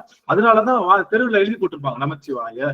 அதனால வீட்டுல என்ன பண்ணுங்க, ஒண்ணும் இல்ல, ஒரு ஸ்டிக்கர், நமச்சிவாயன் ஸ்டிக்கர் இருந்துச்சுன்னா வீட்டுல இங்கிலீஷ்ல, இப்ப அம்மா மாதிரி இறைய மாதிரி ஆளுங்கள்லாம் நாங்க இங்கிலீஷ்ல தான் ஒட்ட முடியும், தமிழ்ல ஒட்டினா யாருக்கும் தெரியாது. அப்போ அங்க போயிட்டு என்ன பண்ணலாம், வீட்டுல வாசல்ல ஒட்டிடலாம், சைட்ல ஒட்டிடலாம். தெரியாதனமா வீட்டுல கிராஸ் பண்ணி போறவங்க என்ன பண்ணுவாங்க?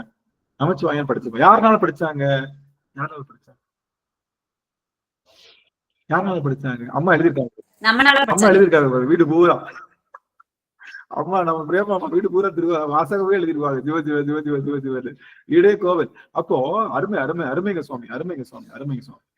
அப்போ காவாய் கனக திரளையை போற்றி கைலை மலையானை போற்றி போற்றி பார்த்துட்டோம் சாமி, பார்த்துட்டோம், மகிழ்ச்சி மகிழ்ச்சி. ஆக அப்ப நம்ம வீட்டுல நாம என்ன பண்ணணும்னா நமச்சிவாயன்ற ஒரு பேஸ்ட் ஒரு ஒரு போஸ்டரை ஒட்டிடணும். தெரியாதனமா அவன் கிறிஸ்டியனோ முஸ்லீமோ சீக்கியனோ இல்ல நாத்திகம் பேசுறவனோ தெரியாதனமா நமச்சிவாயன்னு அவன் வாசிச்சிருவான். ஒரு தடவை வாசிச்சுட்டான்ல, தெரியாதனமா வாசிச்சான் என்ன உண்டு? தெரியாதனமா வாசிச்சான் என்ன உண்டு? அதற்கான பலன் உண்டு, பலன் உண்டு. எல்லாரும் கேட்டாங்க, எப்படி தெரியாதனமா வாசிச்சா அதுக்கு பலன் உண்டு? கேள்வி உண்டு இல்ல, கேள்வி கேட்கறாங்க. எல்லாத்துக்கும் என்ன கேட்கறாங்கன்னா, அது என்ன தெரியாதனமா வாசிச்சா எப்படி பலன் உண்டு? எல்லாம் கவனிக்கல ஒரு நிமிஷம். தெரியாதனமா சொன்னா அதுக்கு எப்படி பலன் உண்டு? நீங்க எப்படிங்க இதை ஜஸ்டிஃபை பண்ணுங்க, இதை நீங்க எனக்கு ஜஸ்டிஃபை பண்ணுங்க, உண்மையை சொல்லுங்க. அது எப்படி தெரியாம பண்ணா பலன் உண்டு அப்படின்னா, ஒரு நாடகம் நடத்துறோம். நாடகத்துல என்ன பண்றாங்கன்னா, பால்ல விஷத்தை கலந்து குடிக்க சொல்றாங்க. குடிக்க சொல்றப்ப பால்ல விஷத்தை கலந்து மயக்கம் போட்டு விழுகணும். அதுதான் நாடக சீனே. அப்போ இப்ப என்ன பண்ணாங்கன்னா, இது நல்லா கவனிங்க, முக்கியமா எனக்கு ஒரு நிமிஷம் எல்லாம் கவனிக்கலாம். அடியார்கள் எங்கிருந்தாலும் விழா கமிட்டியாளர்கள் அழைக்கிறார்கள், எங்கிருந்தாலும் வரவும், எங்கிருந்தாலும் வரவும் வரவும் வரவும். Please come to the stage. எல்லாரும் வந்துருங்க, தயவு செய்து வந்துருங்க ஒரு நிமிஷம். ஏன்னா இது புரிஞ்சுக்கிட்டீங்கன்னா உங்களுக்கு நல்ல ஒரு பலன் உண்டு. அதனாலதான் இப்போ நடிக்கிறோம். என்ன நடிப்பு? பால்ல என்ன கலக்கணும்? பால்ல கொஞ்சம் போல விஷத்தை கலந்து குடுக்கிற மாதிரி குடுக்கணும். குடிச்சிட்டு அப்படியே சாகுற மாதிரி நடிக்கணும். இந்த அம்மா விஷன்றதுக்கு பதிலாக என்ன பண்ணுவாங்க? தேன் பாட்டில், நம்ம படத்தெல்லாம் பாத்துருக்கீங்களா? தேன் பாட்டில தான் ஊத்துவாங்க. பார்த்தா தேன் ஒழுகும். அது பார்த்தா அது தேனை கலக்குறாங்க. பால்ல தேனை கலந்து என்ன கொடுக்குறாங்க? அவங்க தன்னுடைய ஃப்ரெண்டுக்கு கொடுக்குறாங்க. அந்த ஃப்ரெண்ட் என்ன பண்றாங்க? வாங்கி குடிச்சிட்டு மயக்க மாட்டாங்க. அப்போ இது உண்மையா பொய்யா? இது உண்மையா பொய்யா? நடிப்பு தானங்க அது. அதான் பொய் தானே, உண்மை இல்லை, பொய் தானே, நடிப்பு தானே, நடிக்கதானே செய்யறாங்க. அப்ப விழுந்த உடனே ஆனா என்ன ஆகல, உண்மையான விஷம் என்ன பண்ணல. ஆனா இதுல எல்லாமே பொய். ஆனா குடிச்ச பால் எல்லாமே பொய். குடிச்ச பால் குடிச்சது எனக்கு பால்ல விஷம் இல்லைன்றது பொய், பால்ல விஷம் இல்லைன்றது நடிப்பு. ஆனா குடிச்ச பால் குடிச்சாங்கல்ல, பால்ல விஷம் இருக்குன்னு குடிச்சாங்க. நடிப்புக்கு தானே குடிச்சாங்க பால். நடிப்பு குடிச்சாங்கன்றக்காக பால் என்ன பண்ணாது? அந்த சத்தம் அவனுக்கு கொடுக்க மாட்டேன்னு சொல்லுமா? நடிப்புக்கு தானே குடிச்சாங்க. அந்த பால் என்ன பண்ண? நீ நடிப்பு குடிச்சிருக்க, அதனால நான் உனக்கு இந்த பாலை நான் விஷமாக்கிடுவேன்னு சொல்லுமா? இல்ல, அது பால் அதுக்குள்ளேயே போய் அதுக்கு அவங்க என்ன செஞ்சாங்களோ அது மாதிரி நடிப்புக்கு சிவபெருமான நீங்க வணங்கினாலும் அவன் அதற்குரிய பலனை கொடுத்தே தீர்வான். நாடகத்தால் உன்னடியார் போல் நடுவே நடித்து வீடகத்தே விரைகின்றேன், அது ஆடகசியின் மணிக்குன்றே அப்படின்னு பாடுகின்றது போல சிவபெருமான் கிட்ட நீங்க நடிச்சாலும்,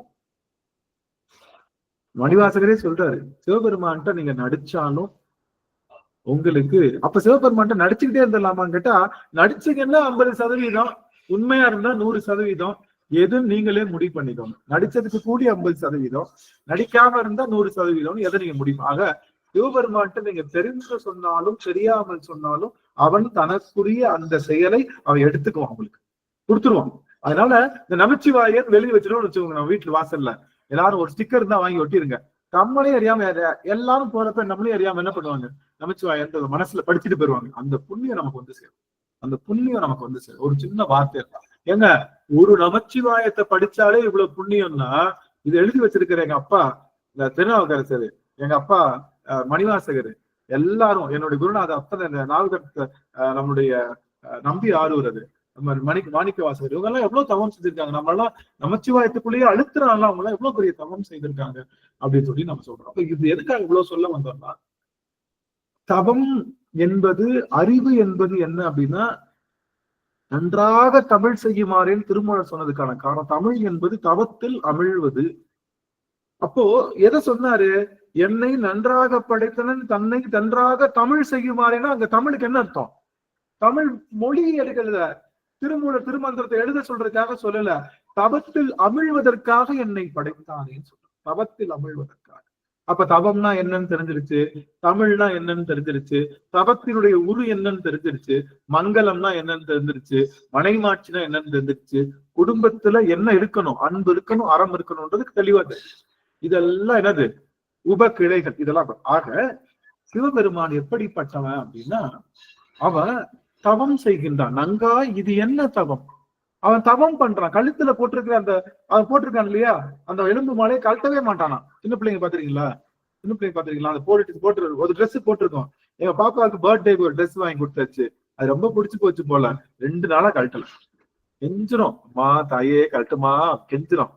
எனக்கு இந்த ட்ரெஸ் குளிக்கிறோம் தங்கம், கழட்டு தங்கம், குளிச்சு போட்டுக்கலாம். எனக்கு இப்படியே குளிப்பாட்டேன், நான் இப்படியே உட்காந்து என்ன தெரியல. சின்ன வயசுல குழந்தைங்க எதுக்கு அடம் பிடிக்கிறாங்கன்னே தெரியாது. அந்த ட்ரெஸ்ஸை கழட்டவே மாட்டாங்க. அப்படியே 2 நாள் அப்படியே போட்டு தூங்கினாங்க. அதனால அப்படி தவம் செய்யறானா. எதை? எலும்பு மாலைகளை போடுவதை யாராவது தவம் செய்வார்களான்னு கேட்டா சிவபெருமான் தவம் செய்யறானா. கலட்டாம அப்படியே போட்டு சுத்திட்டு இருக்கானா. எதுக்காக போடுறாங்கன்னா அப்போ ஒரு இடத்துல போனோம்னா இந்த மாதிரி அந்த நிலையாமைய அவங்க அங்க இருக்கிற எல்லாருடைய போட்டோஸையும் மாட்டி இது இவங்கதான், இவங்களுக்கு பின்னாடி இவங்கதான், இவங்களுக்கு பின்னாடி இவங்கதான் காட்டுவது போல சிவபெருமான் தன்னுடைய வேலைகளை செய்கின்றான. தன்னுடைய வேலை எது? தன்னுடைய வேலை எதுன்னு கேட்டா படைத்தல், காத்தல், ஒடுக்குதல், மறைத்தல், அருளல் என்று சொல்லுகின்ற 5 தொழில். இந்த முத்தொழில் உடம்புக்குத்தான் செய்ய முடியும். ஆன்மாவுக்கு என்ன செய்ய முடியும் அப்படின்னா ஆன்மாவுக்கு மறைக்க முடியும். மறைத்தல்னா என்ன? சிவத்தை மறைத்து உலகத்தை காட்டுது. இப்ப நீங்க உலகத்தை பார்த்துட்டு இருக்கீங்கன்னா எதுல இருக்கீங்க அர்த்தம்? திறந்தா ஏத்தாப்படி கதவு தெரியுதா? ஜன்னல் தெரியுதா? சுத்தி பார்த்தா ஜன்னல் தெரியுதா? வீடு பில்டிங் தெரியுதா? தெரியுது. ஜன்னல் தெரியுதா? தெரியுது. ஏத்தாப்படி மொபைல் போன் தெரியுதா? தெரியுது. அந்த திருவாசக புக்கம் தெரியுதா? தெரியுது. அப்படின்னு என்ன அர்த்தம்? அப்படின்னு என்ன அர்த்தம்? நாம மறைப்புல இருக்கோம்னு அர்த்தம். ஏத்தாடி பார்த்தா எனக்கு எதுவுமே தெரியலங்க. அர்ஜுனன் சொன்ன மாதிரி கண்ணு தெரியுதா? தெரியல. கழுத்து தெரியுதா? தெரியல. மரம் தெரியுதா? தெரியல. கிளை தெரியுதா? தெரியல. என்னடாதான் தெரியுது உனக்கு?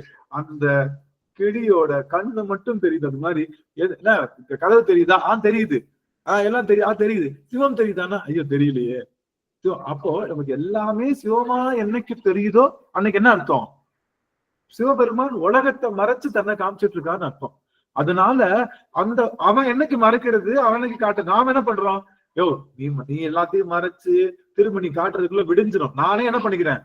இந்த தமிழரை பார்த்தா மண்ணும் நமச்சிவாயம், மலையும் நமச்சிவாயம், விண்ணும் நமச்சிவாயம், வெயிலும் நமச்சிவாயம் அப்படின்னு சித்திர மாச வெயிலையும் நமச்சிவாயம் சொல்லிட்டு எல்லாத்தையும் நமச்சிவாயமா நான் பாக்குறேன். நீ என்னையா கொடுக்குறது? நான் பாக்குறேன் எல்லாத்தையும் நமச்சிவாயம் சொல்லி எல்லாத்தையும் மண்ணை பார்த்தா நமச்சிவாயம், பொண்ணை பார்த்தா நமச்சிவாயம், வீடை பார்த்தா நமச்சிவாயம், மொபைலை பார்த்தா நமச்சிவாயமா நீங்க பார்க்க ஆரம்பிக்கிறீங்கன்னா என்ன அர்த்தம்? என்ன மாறுது? உங்க பாவனை தான் நீங்க, பாவனை தான் நீங்க. அப்படிதானே? நம்ம பாவனை தானே நாம. அம்மாவா இல்லையா? ஆன்மா ஒண்ணுதான். அது புலி உடம்புக்குள்ள போறோம்னு என்ன நினைக்குது? இப்படி திரும்பி திரும்பி பாக்குது. நம்மளை பார்த்தா புலி மாதிரி இருக்கு. அப்ப நம்ம என்ன பண்ணோம்? நம்ம புலி மாதிரி இருக்கணும்னு நினைச்சு புலி மாதிரி மாறுது. அதே ஆன்மா எலிக்குள்ள போகுது. அப்ப என்ன ஆகுது? எலி மாதிரி மாறிக்குது. அப்போ அந்த ஆன்மா தன்னை பாவனை செய்வது தானே ஆன்மா. புரிஞ்சுக்கிச்சா? அந்த ஆன்மா தன்னை எலியா பாவிக்குது. அதனால எலியா இருக்கு. இன்னொரு ஆன்மா இப்ப நான் ஆனந்தா பாவிச்சேன்னா கடைசி வரைக்கும் ஆனந்தம் தான் இருப்பேன். நான் வேற, ஆனந்து வேற. நான் இது வெறும் உடம்புதான். என்னுடைய ஆன்மா எங்க அப்பா சிவன் கிட்ட போனோம். சிவமே சிவமே சிவமே நான் மனசுக்குள்ள அப்படியே உருக இந்த பாவனை சிவோகம் பாவனை எனக்குள்ள ஊறி சிவத்தை நாம் பெற முடியும். நம்ம பாவனை தான் நாம சிவமா நினைச்சோம்னா நாம சிவமாவோம். நாம கடைசி வரைக்குமே நான் இதுதான் அப்படின்னு நினைச்சோம்னா நம்ம அப்படியே தான் இருக்கணும். அதனால பாவனை. அப்போ சாமி அந்த மாதிரி பண்றாரு. அப்போ என்ன பண்றாருன்னா தன்னுடைய அந்த தொழில்கள் படைத்த யார் படைக்கிறா அப்படின்னா படைக்கிறதுக்கு பிரமனும், காத்தலுக்கு திருமாலும், அழித்தலுக்கு உருத்திரனும், அப்புறம் மறைத்தலுக்கு மாகேஸ்வரனும், அருளலுக்கு சதாசிவம். 5 வேலை. 5க்கும் வேலை ஆள் போட்டிருக்கான். 5க்கும் ஆள் போட்டிருக்கான். அப்ப நீங்க கேட்கலாம், இந்த படுபாவை அப்ப ஒரு வேலையும் செய்ய மாட்டானான்னு கேட்கலாம். ஆமா, ஒண்ணுமே செய்ய மாட்டான். அங்கேயே உட்கார்ந்து இருப்பான். அவன் நகர்ந்தா சிவம், நகர்ந்தா சக்தி. அவன் நகர்ந்துட்டானா சக்தி. அவனே நகர்ந்துட்டான். அப்போ ஆடல் பண்றான்ல 5 நடராஜர் ஆர்டர் பண்ணாது யாரு? நடராஜர் ஆர்டர் பண்றாள் அது யாரு?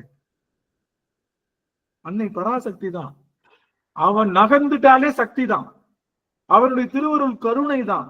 அவனை ஆடல் நடராஜர் பாக்குறீங்கல்ல, நடராஜர் யாரு? அன்னை பராசக்தியினுடைய வடிவம் தான். பக்கத்துல இருக்கிற அன்னை சிவகாமியும் அவளுடைய வடிவம் தான். அவளே அவளை பாத்துக்கிறான். அவன் நகர்ந்தான். இப்ப ஒண்ணும் இல்லைங்க. என்னங்க ஒண்ணும் புரியல எனக்கு அப்படின்னா, ஒண்ணும் இல்ல. தண்ணி, அதே தண்ணி தான். மழையில இருந்து கொட்டுனா என்னது? மழையில இருந்து கொட்டுனா அது பேர் என்னது? அருவி. இந்த தண்ணி அப்படியே ஓடி என்னது? அப்படியே கீழே ஓடி அது பேர் என்னது? ஆறு நதி, ஆறு அல்லது நதி சொல்லுவோமா? ஓடி வந்தா அது தேங்குனா, பெருசா தேங்குனா ஏரி, சின்னதா தேங்குனா குட்டி குளம். அப்ப ஒரே தண்ணிதான், ஒரே தண்ணிதான். அது வருகின்ற நிலைக்கு ஏற்ப அதனுடைய பெயர் மாறுவது போல ஒரே சிவம் தான். ஓடி வந்தா சக்தி, உட்கார்ந்திருந்தா சிவம். படைச்சா பிரமன், காத்தா திருமால், ஒடுக்குனா. அப்படி எல்லா தொழில்களையும் ஒரே சக்தி வேற வேற நிலைப்பாடுகளை செய்து, அப்படி செய்யும் போது வேற ஆன்மாக்களை வச்சு செய்யுது. 5 பேரையும் வச்சு செய்யுது. 5 ஆன்மாக்கள், 5மே ஆன்மாக்கள் தான். நம்ம கோவில்ல சிவலிங்க திருமேனி இருக்குல்ல, அது யாருடைய வடிவம்? எந்த சாமி? கோவிலுடைய லிங்க திருமேனி இருக்குல்ல, அது யாருடைய வடிவம் சாமி? சதாசிவம். சதாசிவம். சதாசிவத்தினுடைய வடிவம். சதாசிவர் தான். சதாசிவர் தான். அங்க 3 பேருக்கு தான் உருவம் உண்டு. யாருக்கு? படைத்தல், காத்தல், ஒடுக்குதல் சொல்லக்கூடிய 3 பேருக்குத்தான். உருத்திரன் வரைக்கத்தான் உருவம் உண்டு. உருத்திரனுக்கு மேல மாகேஸ்வருக்கு என்ன கிடையாது? உருவம் இல்ல. சதாசிவருக்கும் உருவம் இல்லை. அப்போ உருவம் இல்லாம அந்த ஆன்மாக்களுக்கு என்ன தேவையில்லை? உடல் தேவையில்லை. ஆனா இவங்களுக்கு உடல் மூலமாகத்தான், கருவி கரணங்கள் மூலமாகத்தான் உண்டு. இதுல உருத்திரன் இருக்காருல்ல, அவர் யாருன்னா சாரூபம் பெற்றவர். சாரூபம்னு என்னது? சிவபெருமான் மாதிரியே இருப்பார். பாக்குறதுக்கு சடாமுடி இருக்கும், எல்லாமே இருக்கு உருத்திரனுக்கு. நம்ம தென்னாட்டுல எல்லாம் பாத்தீங்கன்னா என்ன வச்சிருப்பாங்க? அவங்க எல்லாம் வழிபாடு செய்யறதுல யாரத்தான்? உருத்திரனை தான் வழிபாடு செய்யறாங்க. தென்னாட்டுல பாத்தீங்கன்னா எல்லாமே அந்த உருத்திரன் தான் அந்த சடாமுடி வச்சிருக்காரு. அதனாலதான் வடநாட்டுல தென்னாட்டுடைய சிவனை, தென்னாட்டுல மட்டும் நம்ம சிவனை வழிபாடு செய்யறோம். வடநாட்டுல இருக்கிறவங்க எல்லாம் யாரதான் வழிபாடு செய்யறாங்க? உருத்திரன். அப்போ இந்த 5 பேரும் வேற. இப்ப 5 பேருக்கு இப்போ ஒண்ணும் இல்ல. நீங்க ஊருக்கு போறீங்க, அம்மா அப்பா எல்லாத்தையும் விட்டுட்டு ஊருக்கு போறீங்க, என்ன பண்ணுவீங்க? அவங்க ஞாபகார்த்தமா ஒரு போட்டோ, பர்ஸ்ல ஒரு போட்டோ வச்சுக்கோ, இல்ல பர்ஸ்ல ஒரு போட்டோ அப்பப்ப எடுத்து பார்த்துக்குவோம். ஹேண்ட்பேக்ல வச்சுக்குவோம் ஒரு போட்டோ, அப்பப்ப எடுத்து பார்த்துக்குவோம். எங்க அம்மா கூடவே இருக்கிற மாதிரி உணர்வு. ஆமாவா இல்லையா? ஆமா.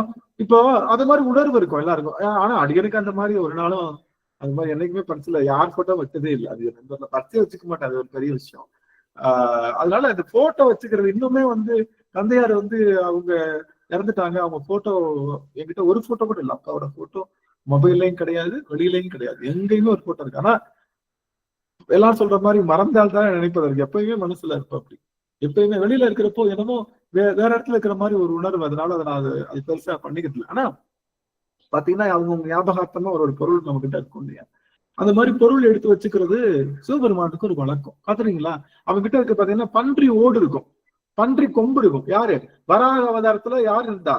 நம்மளுடைய இவரு முற்றலாமை இள நாகமோடே நுனை முளை கொம்பவை பூண்டு கற்றலோடு கலனாய் பலித்தேந்தனது உள்ளம் கவர் கல்வன் அப்படின்னு அந்த பாடல் நம்ம இதுல ஃபர்ஸ்ட் பாட்டு நம்ம பிரம்மபுரம் பாட்டுல வரும் இல்லையா? அதுல வற்றலாமை இள நாகமோடு முளை கொம்பவை பூண்டு. இந்த முளை கொம்பவைன்னா பன்றியோட கொம்பு போட்டிருக்கான், அந்த இது ஆமையோட ஓடு போட்டிருக்கான். எதுக்காகன்னா அவங்க எல்லாம் கஷ்டப்பட்டு நமக்காகத்தான் போனாரு. இவர் சொன்ன வார்த்தையை கேட்டுதான் போனாரு. ஆனா திரும்ப இறங்க தெரியல, வேற வழி இல்ல. ஆமையை பிச்சுதான் என்ன பண்ணாரு? ஆமை ஓட்ட பிச்சவன என்ன ஆயிடும்? ஆமை ஓட்ட பிச்சா என்ன ஆயிடும் சாமி? ஆமை ஓட்ட பிச்சுட்டா ஆமை என்ன ஆயிடும்? இறந்துரும். ஆமை இறந்துரும். அது அப்படி இறந்தா அப்ப அவ்வளவு பெரிய ஆமை ஓட யாருனாலையும் பிக்க முடியல.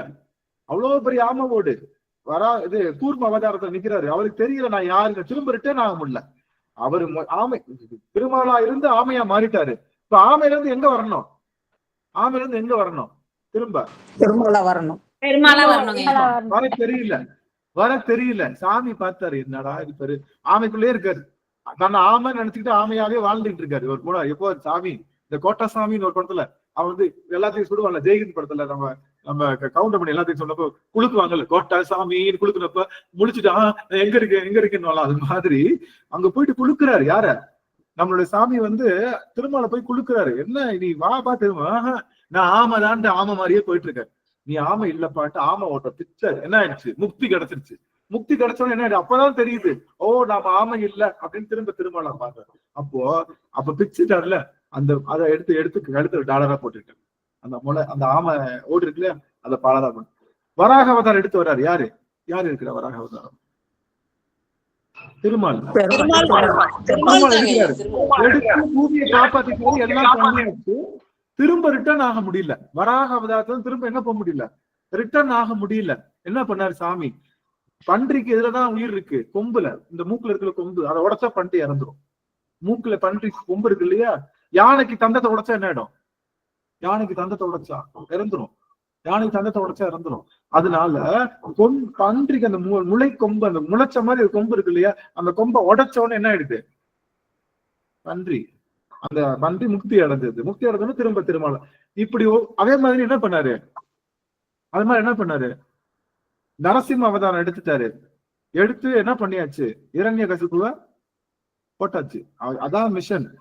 போட்டாச்சு. போட்டோன்னு என்ன பண்ணணும், இப்ப நமக்கு பஞ்சாயத்துல பாகிஸ்தான்ல போய் போடணும் எது தீவிரவாதிய போட்டு என்ன வந்துடணும், திரும்ப எங்க வந்துடணும், திரும்ப ரிட்டர்ன் இந்தியாவுக்கு வந்துடணும். இல்ல நான் பாகிஸ்தான்ல இருப்பேன்னு சொன்னா என்ன அர்த்தம், அது அர்த்தம் இல்ல. அது மாதிரி என்ன ஆயிடுச்சு, இவர் போய் மிஷன் என்ன, இரண்யகசிப போய் போடணும். போட்டாச்சு. போட்டு திரும்ப ரிட்டர்ன் ஆகல, ரிட்டர்ன் ஆகல. இருந்தாலும் இவர் என்ன பண்றாரு, திருமாலு நரசிம்மராவே வாழ்றாரு. தாங்க நரசிம்மராவே நினைச்சுக்கிட்டு நரசிம்மராவே வாழ்றாரு. யோ நீ அதுக்கு வரலையா, உன் வேலை முடிஞ்சியா, திரும்ப வாயான்னு கூப்பிட்டா தெரியல. யாரு பக்கத்துல போனா உருன்றாரு. பக்கத்துல போய் எல்லாரும் தேவர்கள் எல்லாம் போயிட்டு இந்த மாதிரி நீங்க இல்லங்க, நீங்க நீங்க சிங்க இல்லங்க, நீங்க பின்னாடி போனுங்க, பேக்குக்கு போங்க, திருமாலா போங்கன்னு பக்கத்துல போய் சொல்ல போனா உருன்னு கடிக்கிறார் எல்லாத்தையும். ஐயோ இது என்ன பண்றதுன்னு தெரியலையே அப்படின்னு சொல்லிட்டு சாமி சரபமா வந்து இது சரி பண்ணாம இருக்கு. அதே சமயத்துல நரசிம்மருடைய தோல் அப்படியே பிரிச்சு கிழிச்சு அப்படியே தட்டையா போட்டுக்கிட்டு தான் சட்டைநாதர், நம்ம இன்னைக்கு சீர்காழி சட்டைநாதர் சொல்றோம் இல்லையா, சீர்காழி சட்டைநாதர் தோலை கிழிச்சு அப்படியே போட்டுக்கிட்டு அப்படி சட்டை போட்ட மாதிரி நிற்பாரு. அவர் பாத்தீங்கன்னா அப்படியே பைரவ கோலம் தான். ஆக இப்படி அவர்கள் ஒவ்வொருத்தருடைய பொருளையும் வச்சுக்கிறது சிவபெருமானுடைய ஆசை. சிவபெருமானுக்கு என்ன ஆசைன்னா, எல்லாரும் ஞாபகார்த்தமும் ஏதாவது ஒண்ணு வச்சுக்கணும். நம்ம ஞாபகார்த்தமாவும் ஒண்ணு வச்சிருக்கான் சாமி. நம்ம ஞாபகார்த்தமா நம்ம போய் சேர்ந்துட்டோம்னா நம்ம உடம்புல நம்ம எரிச்சு சாம்பல் ஆக்குவாங்கல்ல, அதனால அந்த சாம்பல் எடுத்து நெத்தியில பூசிவோம், ஞாபகார்த்தமா உன்னை நெத்தியில வச்சுக்கிட்டே இருக்காங்கமே அப்படின்னு சொல்லி நம்ம ஞாபகார்த்தமாவும் நம்மளையும் அவன் ஒரு பொருட்டை எடுத்து நம்மளையும் நம்ம கிட்ட இருந்து ஒரு பொருளை நம்ம ஞாபகார்த்தமாவும் வச்சுக்கலாம். நீங்க நினைக்கலாம் நான் தான் போலையே, நான் தான் சாகலையே அப்படின்னா, போன பிறவில செத்துருப்பேன்ல, அந்த உடம்பு சாம்பல் அவன் நெத்தியில இருக்கு, அதை பார்த்து சந்தோஷம் பண்ணலாம்ல. அவன் நெற்றியில் இருக்கிற திருநீரை பார்க்கும்போது போன பிறவில நீ இறந்த உடல் இருக்கு இல்லையா, அந்த உடல் சாம்பல அவன் ஞாபகார்த்தமா எடுத்து அவன் வச்சுக்கிட்டான். வச்சுக்குவோமா நம்ம அம்மாவோட ஞாபகார்த்தமா போட்டோ வச்சுக்குவோம், எல்லாம் வச்சுக்குவோம். அம்மாவுடைய பிணச்சாம்பல் எடுத்து வீட்டுல வச்சுக்குவோம்னா வச்சுக்க மாட்டோம், பயப்படுவோம். ஏன்னா நமக்கு என்ன பயம், நமக்கு சாகுனாலே பயம். ஐயோ நம்மளும் செத்துருவோமோன்னு பயம். எல்லாரும் சாகத்தான் பிறந்திருக்கோன்னு தெரிய மாட்டேங்குது நம்மளுக்கு. அப்படி அவனுடைய நெற்றியில் இருக்கக்கூடிய உனித்த புருவமும் கோவை செவ்வாயில் குவிச்சிரிப்பும் பனித்த சடையும் பவள போல் மேனியில் பால் வெந்நீரும், அந்த பால் வெந்நீற்ற உடம்பு முழுதும் பார்க்கும் போதெல்லாம் நாம இப்ப இறக்கல, உயிரோடத்தான் இருக்கோம். ஆனா போன பிறவில உள்ளா பிறந்து இறந்தோமோ, ஊடா பிறந்து இறந்தோமோ, நாயா பிறந்து இறந்தோமோ, பேயா பிறந்து இறந்தோமோ, அந்த உடலை எரித்த சாம்பல் அவன் பூசித்தான் நிற்கிறான். அவன் பூசித்தான் நிற்கிறான். அதை பார்க்கும்போது சந்தோஷமா இருக்கு. அது மாதிரி என்ன பண்றான்னா, எல்லாரும் ஞாபகமும் ஏதோ ஒண்ணு எடுத்து வைக்கணும்ன்றதுக்காக இந்திரன் இறந்து போனா இந்திரனுடைய தலை ரொம்ப சின்னதா இருக்குமா சாமிக்கு. அதனால என்ன பண்ணுவாரா, ஹேர் பின் போட்டு தலையில கொண்டையில சுத்திக்குவாராம், தலையில குத்தி சொரிக்குவார். அவன் ரொம்ப குட்டி இல்ல, இந்திரன் ரொம்ப குட்டி. ஏன்னா இந்திரன் பிரம்மனை கம்பேர் பண்றப்போ இந்திரன் குட்டி, பிரம்மன் திருமாலை கம்பேர் பண்றப்போ பிரம்மன் எப்படி குட்டி. ஏன்னா திருமாலுடைய உந்தியில தான் பிறந்தவன் யாரு, திருமாலுடைய உந்தியில பிறந்தவன் தான் யாரு, பிரம்மன். அப்படிங்கிறப்போ அப்ப என்ன பண்ற, தலையில இந்த பிரம்மன் இந்திரவாதி தேவர்கள் எல்லாம் தலையில போட்டு சுத்திக்குவார். என்னதான் இந்த பிரம்மன் அந்த மாதிரி ஆளுங்கள்லாம் கைக்கு கங்கண மாலையை சுத்திக்குவார், இப்படி சுத்திக்குவார். இப்படி இந்த திருமால் அப்படின்னு திருமால் நாயேஸ்வரர் அந்த மாதிரி ஆளுங்கள்லாம் என்ன பண்ணுவாரு, திருமால் ஒருத்தனுடைய மாலையெல்லாம் கழுத்து, அவங்க பெரிய பெரிய மாலை. அந்த பீட்ஸுக்கு ஏத்த மாதிரி, பீட்டு சின்ன பீட்டா இருந்தா இந்த இடத்துல மாலை, அதை விட கொஞ்சம் பெரிய பீட்டா இருந்தா இந்த இடத்துல மாலை, அதை விட பெரிய பீட்டா இருந்தா அந்த பீட்ஸுக்கு ஏத்த மாதிரி சாமி மாலை போட்டு அப்படியே அவங்களுடைய எலும்பை என்ன பண்ணிக்குவாரா, அந்த முதுகெலும்பையும் கோர்த்து போட்டுக்குவார். அதாவது அவனுக்கு ஆசை, என் புள்ள எனக்காக வேலை பார்த்துச்சு, நான் சொன்னதெல்லாம் கேட்டுச்சு, நான் சொன்னேன்னு போய் சண்டை போட போச்சு, நான் அந்த அசுரனை அழின்னு சொன்னேன், போய் அழிக்கிறதுக்காக பன்றியா மாறி போச்சு, ஆனா திரும்ப அதனால வர தெரியல, அதுக்கு முக்தி கொடுத்து நான் திரும்ப நான் மாத்தினேன் அப்படின்னு சொல்லி எல்லா பொருளையும் வைக்கிற மாதிரி அந்த அந்த அவங்களோட எலும்பெல்லாம் பாத்துக்கணும். இந்த பிள்ளை இருக்குல்ல, இந்த பிள்ளை வந்து கிரேதா யுகத்துல பிரம்மனா இருந்துச்சு. இந்த பிள்ளை இருக்குல்ல, இந்த பிள்ளை இது வந்து அந்த யுகத்துல அது பிரம்மனா, அது வந்து திருமாலா இருந்துச்சு அப்படின்னு சொல்லி அப்பப்போ அந்த பிள்ளைங்களோட முகத்தை தடவி பார்த்துக்கலாம். அந்த பிள்ளைங்க முகம் இப்ப எப்படி இருக்கு, அந்த பிள்ளைங்க முகம் எப்படி இருக்கு, அந்த பிள்ளைங்களுக்கு உடல் தானே இருந்துச்சு, அந்த உடல் ஞாபகம், அந்த உடல் வந்து எலும்பு கூட இருக்கு. அப்பப்பா எலும்பு கூட தடவி பார்த்து ஆசைப்படுற ஒரு தாயை அங்கேயாவது பாத்துறீங்களா? எலும்பு கூட தடவி பார்த்து இது என் புள்ள, இது என் புள்ள, என் புள்ள எனக்காக வேலை பார்த்துச்சு, நான் சொன்னேன்னு வேலை பார்த்துச்சுன்னு காதலித்து போட்டுக்குவானா அந்த கங்கால மாலைய. நங்காய் இது என்ன தவம், நரம்போடு எழும்பணிந்து கங்காளம் தோள் மேலே காதலித்தான் காணேன். என்னடி இது இவ்வளவு புடிச்சு போட்டிருக்கானே, நான் நினைத்து பிடிக்காம போட்டிருக்கானச்சா. அப்படியே தொட்டு பார்த்துக்கிறான், இந்த முகத்தை பார்த்து சிரிச்சுக்கிறான், அந்த முகத்தை பார்த்து சிரிச்சுக்கிறான், இந்த பிள்ளைய பார்த்து சிரிச்சுக்கிறான். இப்படி பைத்தியக்காரத்தனமா காதலித்து கங்கால மாலையை போட்டுக்கிறானே, என்ன தவம் அப்படின்னு கேட்டா சொல்றா அவ, கங்காலம் ஆமாக்கல். ஆமா அது எலும்பு மாலைதான். கங்காலம் ஆமாக்கல் அது எலும்பு மாலைதான். கால அந்தரத்துனா காலம் முடியும் போது, கால அந்தரத்து இருவர்னா யாரு, திருமாலும் பிரமனும் இருவர் தம் காலம் செய்ய தரித்தனன்கான் சாலனோ. என் வேலையை அவங்க எல்லாம் செஞ்சாங்க இல்லையா, என்னுடைய வேலையை அவங்க எல்லாம் செஞ்சாங்களே, அப்ப அவங்க ஞாபகார்த்தமா அவங்களோட விஷயத்த எப்படி வந்து ஒரு ஒரு ட்ரஸ்டி வந்து ஒரு சேர்மன் வந்து அங்க உள்ள எல்லா பிரின்சிபலுடைய போட்டோஸையும் பத்திரமா இவங்க இன்னைக்கு வந்தாங்கன்னு சொல்லி அவங்கள பெருமைப்படுத்துதோ, சிவபெருமானுக்கு போட்டோ கிடையாது, அவனுக்கு போட்டோ கிடையாது. நம்மளுடைய நிழற்படம் வேணாம், நம்மளுடைய எலும்பு கூடையே அவன் போட்டுக்குவான், நம்மளுடைய எலும்பு கூடையே எடுத்து அவன் அவங்க போட்டுக்கிறான். அப்பேற்பட்ட ஆற்றலுடையவன் பெருமான். அவன் கழுத்துல எலும்பு மாலை அழிந்திருப்பதை பார்த்தாலே தெரியுது அவனுக்கு அழிவு இல்லை. அவன் எப்பொழுதும் நிரந்தரமா இருப்பான்.